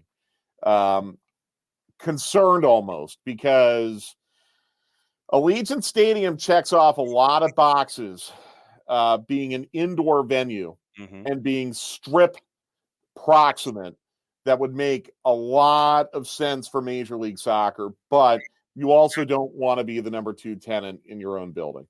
And it would not be comparable to the Atlanta United situation with Mercedes-Benz Stadium, because Atlanta United's not the number 2 tenant in that stadium. They're owned by the owner of the number 1 tenant, so it doesn't work that way. So figure out the venue, but I think it's good for the league. I still think there is a path to this thing going to 32 teams eventually. And if that happens, I think Phoenix and or Albuquerque comes into play. I think Detroit comes into play. I don't think Major League Soccer is necessarily done with this. I think if you get to 32, you get to a very tidy scheduling formula where you can go to kind of like a divisional / pod formula with your schedule. But in the short term, I think it's great. I think it'll be and Ricky Ricardo says, Don Garber said the Vegas Stadium had to be indoors. I was not aware of that. But it needs to be. Yeah, because you're going to have a real problem playing matches in July and August, even at night. Woo. Even a 7:00 kickoff in mid to late July is going to be really tough. So you've got to figure out a way to get that air conditioned. And again, just on the Twitch pitch, I would really like to see Albuquerque. I think that would be a market that makes a lot of sense for Major League Soccer. Where this league is having a lot of success right now is markets that do not have a ton of other major league teams. I think being the first major league team in Albuquerque would be a very smart thing for the league to look at. But you need to have ownership and you need to have a venue. Got to have the owner. I think with 31 and 32, it's down to the owner. If you have a top owner who comes in and wants to put a team somewhere that is maybe not on the top of your list of perfect venues, that's the right owner, you're going to take it. Yep. Absolutely. Because it's about the ownership quality at this point. We will have a very busy week next week, I'm sure, with all the rumors going on. I'm sure we'll have plenty more to talk about. And there will be a match next weekend in Athens. And your friendly neighborhood radio crew will be streaming it. So, yeah, looking forward to that. And the club's going to announce some additional details that we're working on right now. It's not going to be just the friendly in Athens next week. We've got a couple different things planned where we're going to be able to connect with, whoever's out there, whoever travels out there for the match. But also, we know there's a really robust community of Atlanta United supporters on the UGA campus and in Clark County and the surrounding area. So stay tuned. You're going to be hearing a lot over the next couple days about some additional things on top of the match that the club has planned that Jason and John and I will be a part of. And really excited. I love the fact, by the way, again, no detail goes overlooked by this club and this technical staff. They're going to play every Sunday between January 31st and the start of the season. I thought that was a brilliant way to set up the preseason schedule where you're going to be in that routine of playing once a week around the same time, kind of afternoon matches to kind of get you ready for the 27th against Sporting Kansas City. So I thought that was a really, really good idea. Good stuff. Mike, we'll talk to you next week. Have a good weekend. All right. See you guys. Be good. Mike Conti. Make sure you're following him, Mike Conti 929 on Twitter. Make sure you're following Jarrett_Smith on Twitter as well if you're a degenerate like Jarrett is sometimes. What's up, Jarrett? You're welcome. I mean, you said it. I'm just agreeing with your degenerateness. I just embrace what I am. It's okay. It's all right. It's good to know what you are. Yeah. Accept who you are and just go ahead and roll with it. Don't try to Sure. be something you're not. Couple bits of news. Machop Chol has been called up to the South Sudan national team for a couple of friendlies in Dubai. Last time he went, there were COVID issues that prevented the team from playing, which stinks. He will have an opportunity to play potentially January 28th against Kuwait and January 31st against Uzbekistan. The friendlies in November were the ones that were canceled. Good opportunity for Machop to, I think, continue to build his confidence and get, growth as a player. I hope this is a big year for Machop. I think he's got the ability. I think he's got just such a unique skill set, and I want to see him take that jump. This is a good start to the year for him. A bunch of things on the news front to jump around to and rumor front, just to get caught up on stuff from yesterday and from last night. Diego Valeri officially being transferred back to Lanús in Argentina. That's why you got the Lanús shirt back here. If you haven't read Diego's goodbye letter to Portland fans, please read it. Make sure you got some tissues next to you. Really, really well done. Good dude. One of the best dudes this league's ever had. And he's going to be back in 2023. They're going to do a testimonial against Lanús, and Valeri will play one half with each team. After he retires, he'll be an ambassador for the club. I agree with everything Merritt Paulson said. I agree with everything that so many of his former teammates and people around the league have said. It's one of the best designated player signings the league's ever had. One of the best people that the league has ever had. He's done a ton of stuff in the community. He's been out front supporting the Portland Thorns in big ways as well. It's time. He's 35. I think we saw it this past season. He just could not impact games like he used to. He's going to get an opportunity to, have an extended goodbye at Lanús and then come back and have another goodbye in Portland before he joins the club as an ambassador. So, I mean, Jarrett, we've talked about Valeri a ton over the years and his impact on Portland. It's, on the field this year, maybe not quite as big a shoes to fill as it would have been in previous years, but as a person, really big shoes to fill for the Timbers. Yeah, incredibly well respected, part of that community. When he won the MVP, his MVP video is still one of the most heartwarming things you'll ever see. Where I believe he had his daughter read it. Yeah, and she just screams to the house like, "We're gonna need a bigger trophy case," something along those lines. It's genuinely heartwarming, and he was a pleasure to watch. And I know when we had the cup here in 2018, he was held in very high regard by the Portland media who dealt with him. Um, yeah, it sucks when you have someone like that who has basically encapsulated everything you want from a designated player and done it in a way that you could only dream of having. Like, to have someone come in, be a huge impact for so long, win so much, appear in multiple title games, um, leave in such a perfect situation. I think for me, that's one of the biggest things about it is like he's leaving in, in a sense of he's done all he can. His body can't really compete at that level anymore. And he's leaving on good terms, and you have basically the storybook ending already lined up. It is absolutely flawless to everything you would hope as a fan of your team. I want to move over to the Kacper Przybyłko conversation. Yesterday, he was held out of training with Philadelphia. Jim Curtin told the media, there's rumors swirling. I'm not going to hide from any of it. A lot of it is factual, but nothing is official. Things are in motion. That's the reason he wasn't in training today. Came out later that it's close to being done with him going to Chicago. It'd be over $1 million in allocation money. Nothing's finalized official just yet. John Przybyłko, we talked about the stylistic changes Philadelphia has gone through, and maybe he's a little bit less of a fit than he was at the beginning. Chicago's staking a lot to Przybyłko getting back to his previous form if they're dropping around $1 million or more on allocation money for him. Yeah, that's a big expectation level. And, and this is where I would ask you to consult your notebook with who they have that can surround him.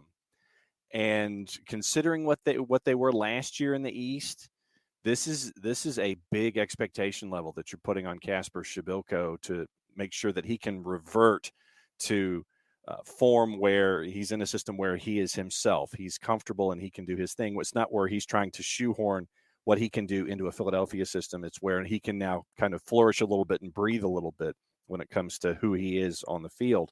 It's a big expectation. There's a lot of money here. So it's going to be an interesting watch for me to see the integration. I'll say when this deal is finalized with him going to Chicago and see how everything lines up with him there in Chicago with the expectations. It's going to be an interesting watch. Yeah, I mean, I don't know what the expectations are for Chicago in general because they're coming from way back after a bad year, new manager, lots of changes with that team. It's going to take some time, but they're going to be expecting Przybyłko to score at a better clip than Robert Berić did last year, for example. And I think that's a fair expectation as well. Justin Che has completed his loan move to Hoffenheim for a year and a half, option to buy. He'll be going into that group. Good move for Che, better move than Bayern, in my opinion. I think if he'd went to Bayern, it would have been a transfer, and then he would have been loaned out anyway. So this is better for the Dallas side of things. It's similar to the Cole Bassett move, a year and a half on a loan, similar to the James Sands move. 18 months. So that takes you through the half of this season and a full year on loan with Bassett. And I bring this up because there's been conversations about Barco's contract, which we don't know how long it runs. With Bassett, it was extended ahead of this loan. So he's not going to run out of his contract while he's on loan. They did a 3-year extension. That gives everybody time to breathe and figure out what the best move is after the loan is up. I would assume if Barco's in the last year of his deal that there would be something like that. If there isn't, then I think it's safe to assume that he would not be in the last year of his deal. There would be an option on him for next year. So keep those things in mind. But a lot of young players moving over. We've talked about the Matt Turner situation with Arsenal. That's still, kind of there as well. Large offer reportedly. But it seems like it's dependent on Leno moving as well. So we'll see what happens with all of that. I want to get into Charlotte, more off the field stuff. So Mark Nichols, the technical director in Charlotte, leaving the club before they play their first game. He's going to be the technical director of the Columbus Crew. That's been announced officially this morning. He joined Charlotte January of 2020, just after Zoran Cornetto was named sporting director. Okay, Nichols told Ashley Mahoney of Axios Charlotte, who we've had on the show, that he's leaving Charlotte for Columbus to work with a, quote, storied club, unquote, and, quote, incredible people, unquote. He was also attracted by the, quote, state-of-the-art training ground and, quote, brand new stadium, unquote. Said, quote, the right role, players and coaches from top to bottom about it. Now, he was asked, well, why would you leave a club that you have helped build just before it starts? And the answer was simple. According to Ashley, the Columbus opportunity came up. Okay. Jacob Myers of the Columbus Dispatch has a little bit more about what he'll be doing in Columbus. I mean, Columbus is a storied club. I think that's kind of unfair. The explanation, I just thought kind of threw some shade at Charlotte, which was surprising to me. Jacob Myers said the role is going to be a little bit different. I think at times, and every club kind of terms their employees different things and has their organizational chart look different. Technical director has been a synonym for general manager for some clubs. That's not what he'll be doing in Columbus, and it's not what he was doing in Charlotte, and it's not what he did before he went to Charlotte when he was in Seattle. It's going to be more of a true technical director role like you would see in other clubs worldwide, focusing on the development of players along the pathway from the academy to MLS, developing coaches in the academy, overseeing the young players in the academy, Crew 2, which is going to be an MLS Next Pro, and how they push into the first team. The academy teams and Crew name philosophy. This is what he did pretty much with Seattle, where he was in a role focusing on player development before going to Charlotte. It sounds like that's kind of what he was doing in Charlotte based off of Nick Kelly's comments. Nick Kelly's the president of Charlotte FC. He said he wanted to thank Mark Nichols for his time, made Charlotte a better organization. Now, this is where I think it points to what he was doing in Charlotte and not so much why he left, because I think it's a similar kind of role, but how Charlotte saw it. Kelly said, and these are from tweets on his Twitter account, his tireless work, along with the rest of our academy staff, has laid the foundations of what we know will be a world-class academy. We will share updates on our academy early next week that will ensure our player development meets the expectations of our club to produce homegrown players that contribute to its goal of winning an MLS championship. I think when the news first broke, maybe people looked at it as, oh, the general manager is leaving. I don't think he wasn't because Zoran Cornetto was there, but I don't think he had those kind of responsibilities in Charlotte. I think that's what he's going to do in Columbus as well. It's a deal, and I think it's kind of a surprising deal. I don't know if it's a huge deal that this is happening. It's surprising the timing of it. And I'd love to know if there's more to it. But in terms of the impact of it, I don't think it should be overblown into a crisis of some sort. I don't think that's the case. I would assume he's making more money in Columbus as well. But other than that, I don't know why else he would go, John. I mean, for me, as I was trying to parse it out in my head, the timing is the element here that is the intriguing aspect of this. But for me, this seems like almost like an assistant general manager getting a general manager job within the league in another location. That's just where it seems like the delineation kind of. Yeah. If you want to compare to other sports, I mean, it's almost more to me here like a spot just above an academy director getting a spot that is similar to that somewhere else. It's a lateral move in terms of job responsibility, I think. Okay. I don't think it's an upgrade in that. I mean, okay. It's okay. Well, I don't think it is at all. I don't see how it would be. Okay. So I'm just trying to understand the pathway here, but the biggest thing for me was the timing announcement of it, where you're getting closer and closer to the first season of a new club. Yeah. And then you're announcing this now. It's like, okay, why are you announcing this now? That's the odd part in this for me. Well, he's left, so I mean, they got to announce it now. Like he walked. Yeah. There's nothing else they can do. Columbus came calling, and he took it. Like that is what it is, and that should be the issue. It's not the impact of him leaving to me. It's the fact that somebody who has been there from day one, close to it, and has been in a significant role, even if maybe not quite what people might have thought, because I think Kelly's comments kind of spell out a little bit more of what he was doing there. It's a bad look for Charlotte that he left, and his comments upon leaving didn't exactly help the situation. Right. Yeah. That's more of the issue than the actual, like, oh my gosh, Charlotte can't recover. It's the look of all of it. That's the problem to me. Yeah. Right there with you. I don't know. We'll see. We'll see what happens.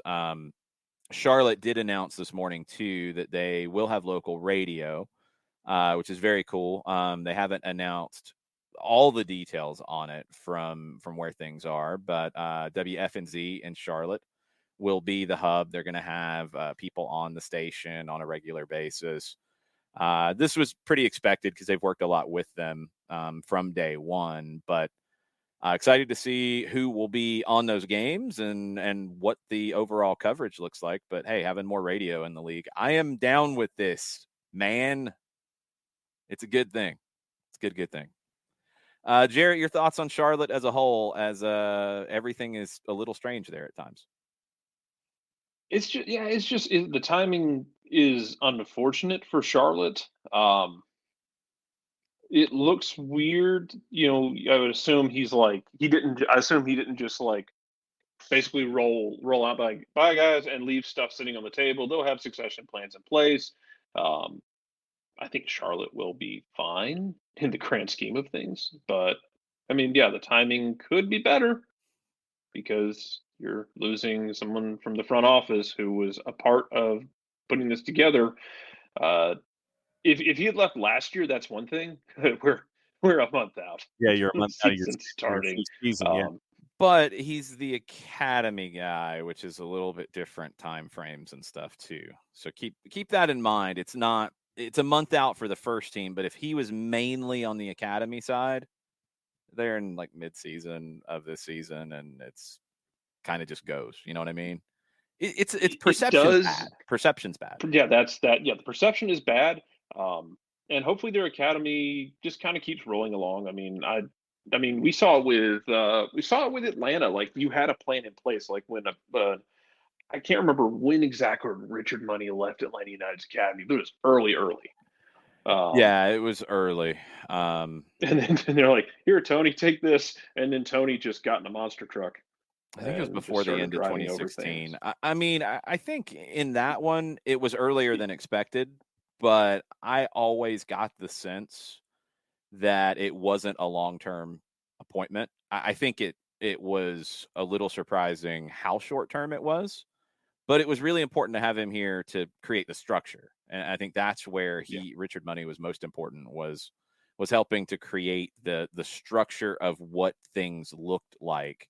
And a lot of the relationships and recruiting and that side of it was down to Tony because of his pre-existing relationships. So Tony, you know what? Tony be recruiting hard now because he's over he's over in Columbia recruiting. That's the biz.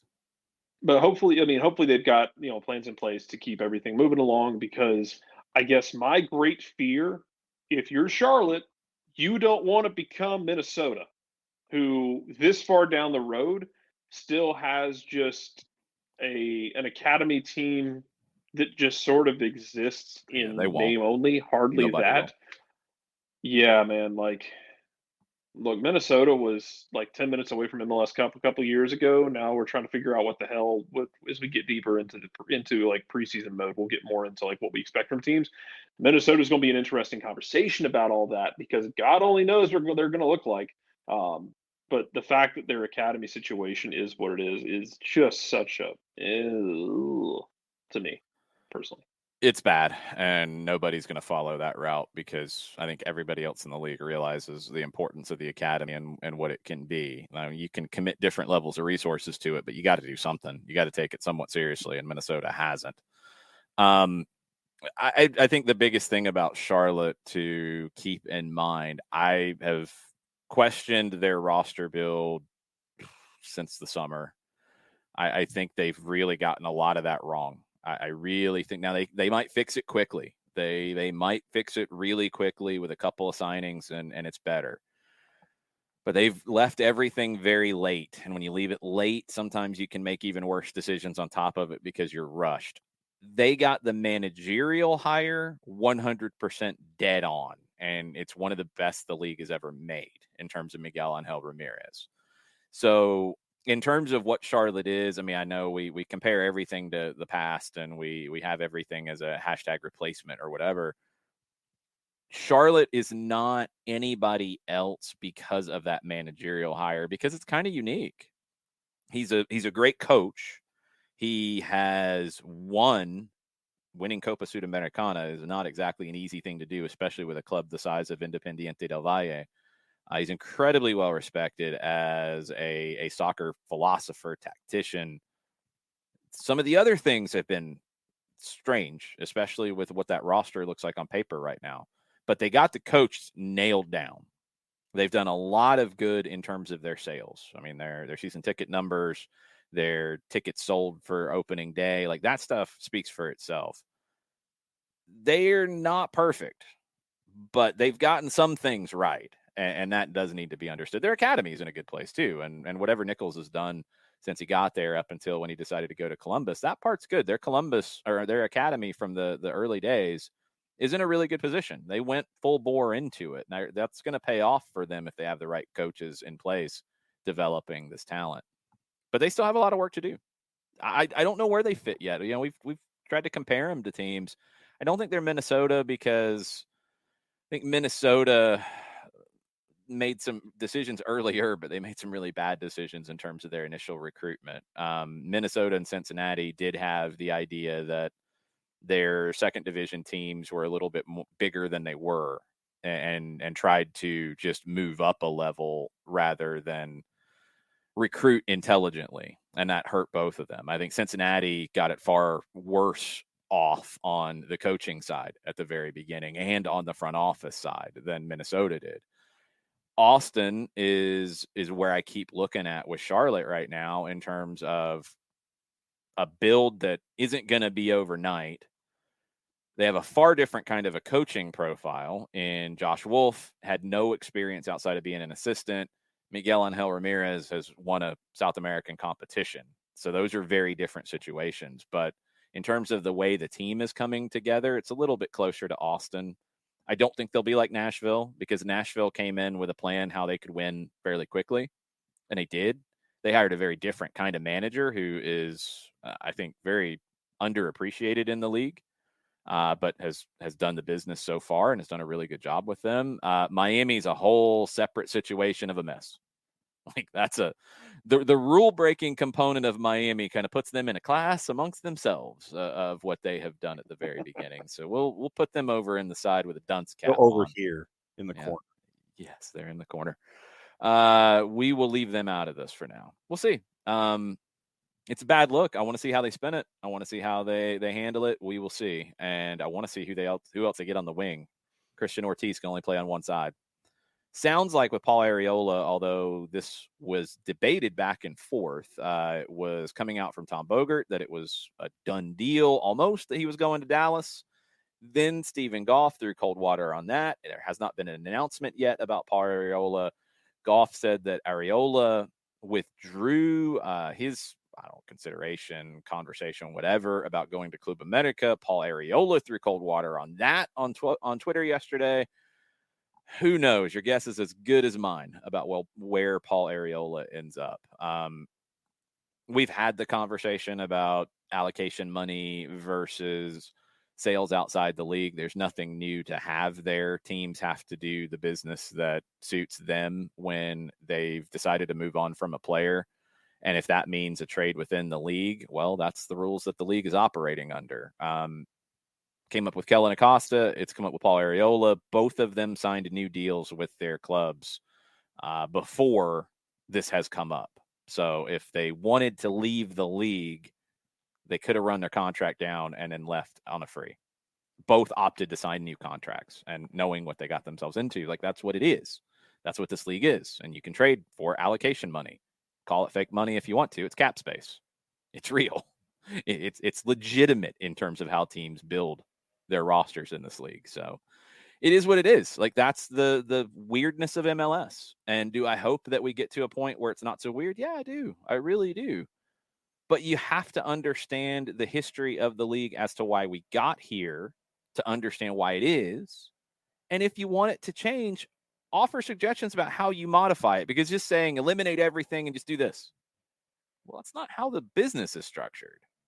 So let's create a plan. I mean, even FIFA is not just eliminating like loans from everybody. They're having a transition to knock those numbers down for teams.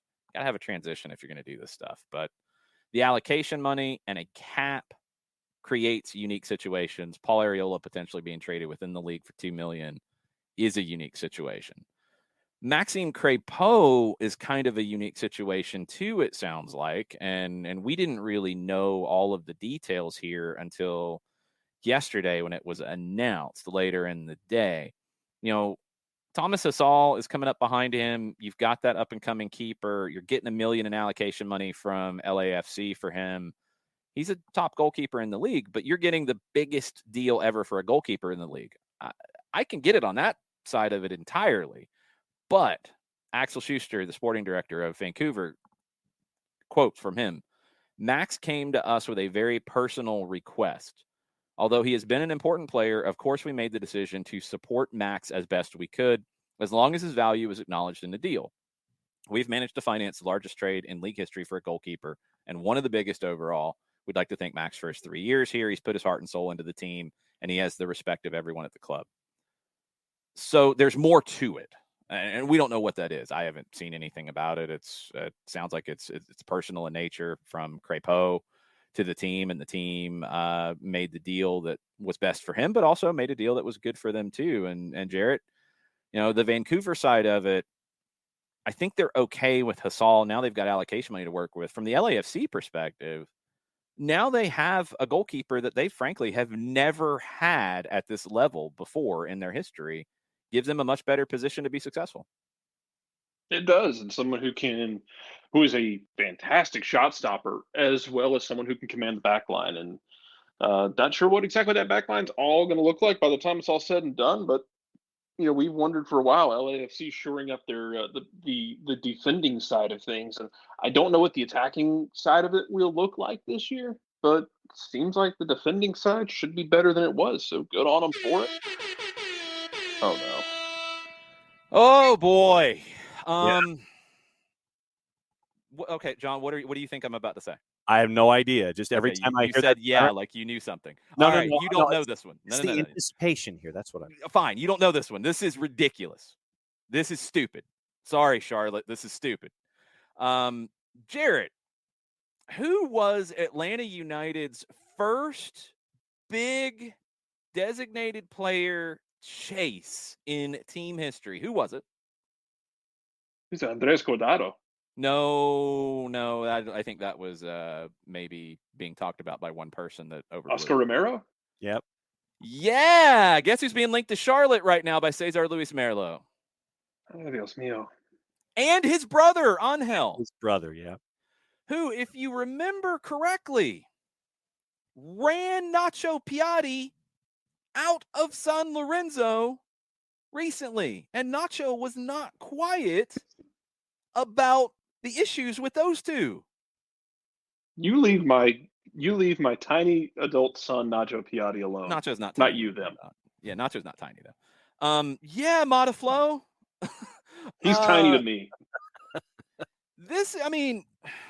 Wow. Uh-huh. Like, wow, this is crazy. And this is what happens when you leave your roster build to very late. Are they talented players? Yeah, they are. They're talented. That's why people have given them lots of chances.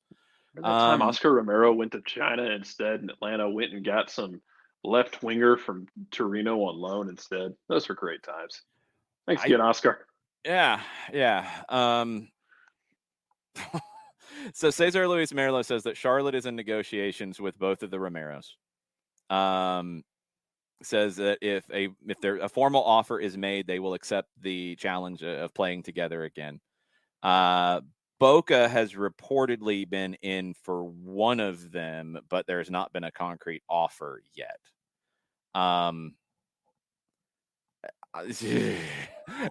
It's like Charlotte, maybe Miguel Angel Ramirez thinks that he can handle him, and maybe he can. But the track record's not good with this. And to go back on Oscar Romero, he was heavily linked with a move to Atlanta to the point that reportedly it was basically done. And then I can't remember which team in China came in. They might not even exist anymore. Came in and threw a round double on the table at him, and he took it. And then it didn't work out eventually, and he came back to Argentina, and he was at San Lorenzo. Buyer beware. Just like a giant ass bubble.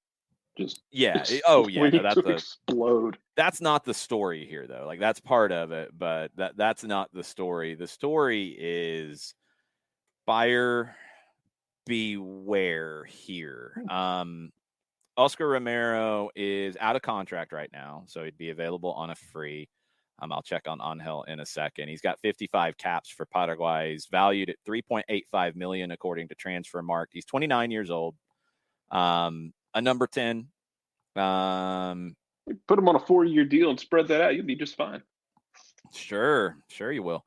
He was at Xinhua in China. He spent a little bit of time at Alaves. He came up at Cerro Porteño, and he went to Racing, and that's where he was going to come to Atlanta, but he went to Xinhua instead. They ended up very quickly, immediately loaning him to Alaves because of the foreign player restriction thing, which I don't know if they were fully on the same page about this deal. He did spend time in Xinhua in 2018 and most of 2019 before going back to Argentina and playing at San Lorenzo. Now, his brother Angel is out of contract as well. He's a twin, so he's 29 as well. He has 37 caps with Paraguay. He has played in Brazil the most in his career. Also came up at Cerro Porteño. Went to Corinthians, spent a long time there before joining San Lorenzo when his brother went there in August of 2019. But the stories about the Romero twins at San Lorenzo have made the rounds in Argentina. And Nacho Piatti, when he helped win a Libertadores at San Lorenzo, came to Montreal, super successful, went back to San Lorenzo, and left. He was a conquering hero coming back, and he left. And one of the main reasons he left was because of the Romero twins. That was in the media, pretty widely covered. So, wow. Angel is a left winger. He'll play on the left side. Oscar is the 10. This is, man. Well, the last time we put brothers on the field on an expansion team, it worked out so well. This is the meme from Arrested Development. Does it work? Well, no. People delude themselves into thinking it will work for them. But for us, maybe it just might. So I'm going to share. This is translated from Argentine media. It is in English. It was translated by somebody else. It's not Google Translate. When Nacho Piatti left San Lorenzo in January of 21, he expressed all his fury against the brothers to whom he targeted for having certain privileges. He said, I arrived with the problem of Tacheres, that one of the brothers had left, then the technician had taken him out, and they did not want to leave. The group was already half worn out. I couldn't understand why they were all on one side and these two were on the other side. A group or a team to win things cannot be one here and two on the other side. That was the previous manager who allowed them all these things. Having a kinesiologist, having a driver, all those things. You have 2 hours of training, and then you have another 22 to be outside with your kinesiologist. But inside the club, you have a kinesiologist, a doctor, you have everything. He talked about how like Drogba had privileges in Montreal. He said, but because we're talking about a figure, he was with the group all day and he used the team's staff with everything. But yes, he had his own personal people on the outside. That's not how it worked at San Lorenzo, according to Piatti. And just there's more and more and more about how they treated managers, how they handled things, how they were kind of separate from the team. Piatti said, you saw during all the games that they passed the ball to each other when they were together. Yeah, that's good. He talked about like This is just gonna be amazing. all these different things. He had a lot to say, a whole lot to say about these two twins, and good luck. Good luck, Charlotte. If this is the road you're going to go down, brother. Good luck. I don't We'll see see what it happens. working out well, but have at it. We'll see what happens. As you say, this is what happens when your build is up against the wall. They're on freeze. And look, knowing the nature of the conversation around the Romero twins, could this be their agent trying to pump up some rumors? Yeah, it could. Merlo generally doesn't go down that road, but could it happen? Sure. There might not be much to it. They are on a free, but a lot of baggage, lots and lots of baggage. That's a wild one. Atlanta United's first big signing from South America now might end up in MLS just 6 years later in Charlotte with his twin brother, who is, or maybe not the most well-liked people coming out of Argentina. Let's put it that way. Man, Nacho's going to come sign with Atlanta or Nashville or Orlando or Miami or DC. Nacho's going to come back in just out of spite. I'm good Even with if he can only play 3 games a year. That's fine. I'm good with that. He's actually been doing pretty well for housing. Yeah, Nacho's going to come. He's like, I got a vendetta, y'all. Let's go. Yeah, I can handle that. Hey, Nashville's actually linked with an American right now, so maybe they're a little busy. Oh, boy. Okay, other things to finish up. Seattle made a couple of signings yesterday. One, a player who had also been linked to Atlanta United, Will Bruin. He is re-signed with Seattle, 1-year deal and an option for 23. He's been training with them, so it wasn't really a surprise. They announced the deal yesterday. Alex Roldan also announced yesterday through the 24 season, option for 25. He's become a captain for El Salvador. He's been huge for them.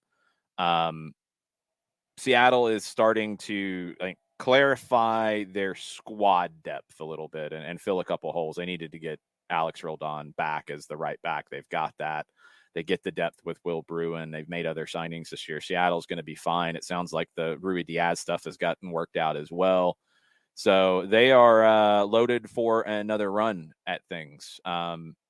We will find out probably. I mean, some of the reports out of Argentina were 72 hours. We'll find out over the next few days of what's next with Ezequiel Barco, but it's sounding more and more like he will not be in Atlanta next season. Most likely place seems to be River Plate, which is wild just because of the day that River is having with Manchester City linked to Julian Alvarez. It sounds like the strongest link there is that he would join City for next season. So he'd stay with River through the end of June and then join City in their preseason. They've added LGP on loan. They've added Tomas Pochettino on loan. They've got a ton of other talent. They signed Gallardo for another year. River is loaded for bear as well. And Ezequiel Barco could be a big part of that. And all morning on TIC, it's been either Juan Fernando Quintero returning to River, it's been Manchester City Julian Alvarez talk, or it's been Ezequiel Barco talk. And they've shown highlights of Barco all morning. So big deal. I know Perfect Tommy's excited. I know other River fans are excited. I know Boca fans are probably breaking things right now. Benedetto's a big addition for them, but man, getting Quintero and then potentially adding Barco on top of that and keeping Alvarez. It's a big day for River. Gallardo is definitely pumped about this upcoming year. That's it. I think we've covered about everything. There's a ton of stuff worldwide, but there's been so much here domestically and so much locally. That's what we got. Next week, Tuesday might be a little bit different kind of show. Atlanta United's playing in a closed door friendly against Georgia Storm of the NPSL, and media will be allowed to be there. I'm going to be there. John's going to be there. We might try to drop something just a little bit earlier on the network to get that out for you. So stay tuned for that. So Tuesday morning won't be normal. I don't know the timing of everything just yet. Oh, you're going to be there too. Really? They're going to let you in? Yes. This is a convergence of all of the, well, I have to get my rabies shot first, but yes. Yeah, you better. Yes. I'm going to go by the vet. I'm going to go by the vet Monday morning, and then I can come by. All right. Thank you. Good grief. We should have a U.S. men's national team roster later today as well. I knew there was one more thing that I wanted to say. Shaq Moore apparently is coming back Probably right to after we go on MLS there. as well. No, it's supposed to be later. They're never even remotely like early in the day. Cincinnati is not one of the teams interested in Shaq Moore, according to Jeff Carlisle. Cincinnati people are having a rough time right now as well with lots of things. Montreal, Nashville appear to be the two teams that are chasing Shaq Moore on loan. I think that's all of it. There will probably be more. And be hanging out in our Discord. Make sure you're following all of us on social media. We'll try to keep you up to date on everything. We'll be back for a normal show on Monday and soccer over there Monday night. Stay tuned on Tuesday. And yes, if you are able to join us in Athens next Sunday, please put it down in your calendars because we've got more than just the game we're trying to put together for you guys. So clear your Sunday afternoon if you can come hang out in Athens. And it's a cool little facility to see a game too, because you'll be super close to the field. It'll be very, very cool against the Georgia Revolution. That's it. We're leaving. Have a good weekend. Bye. Much plata, y'all. Much plata, Much plata, y'all.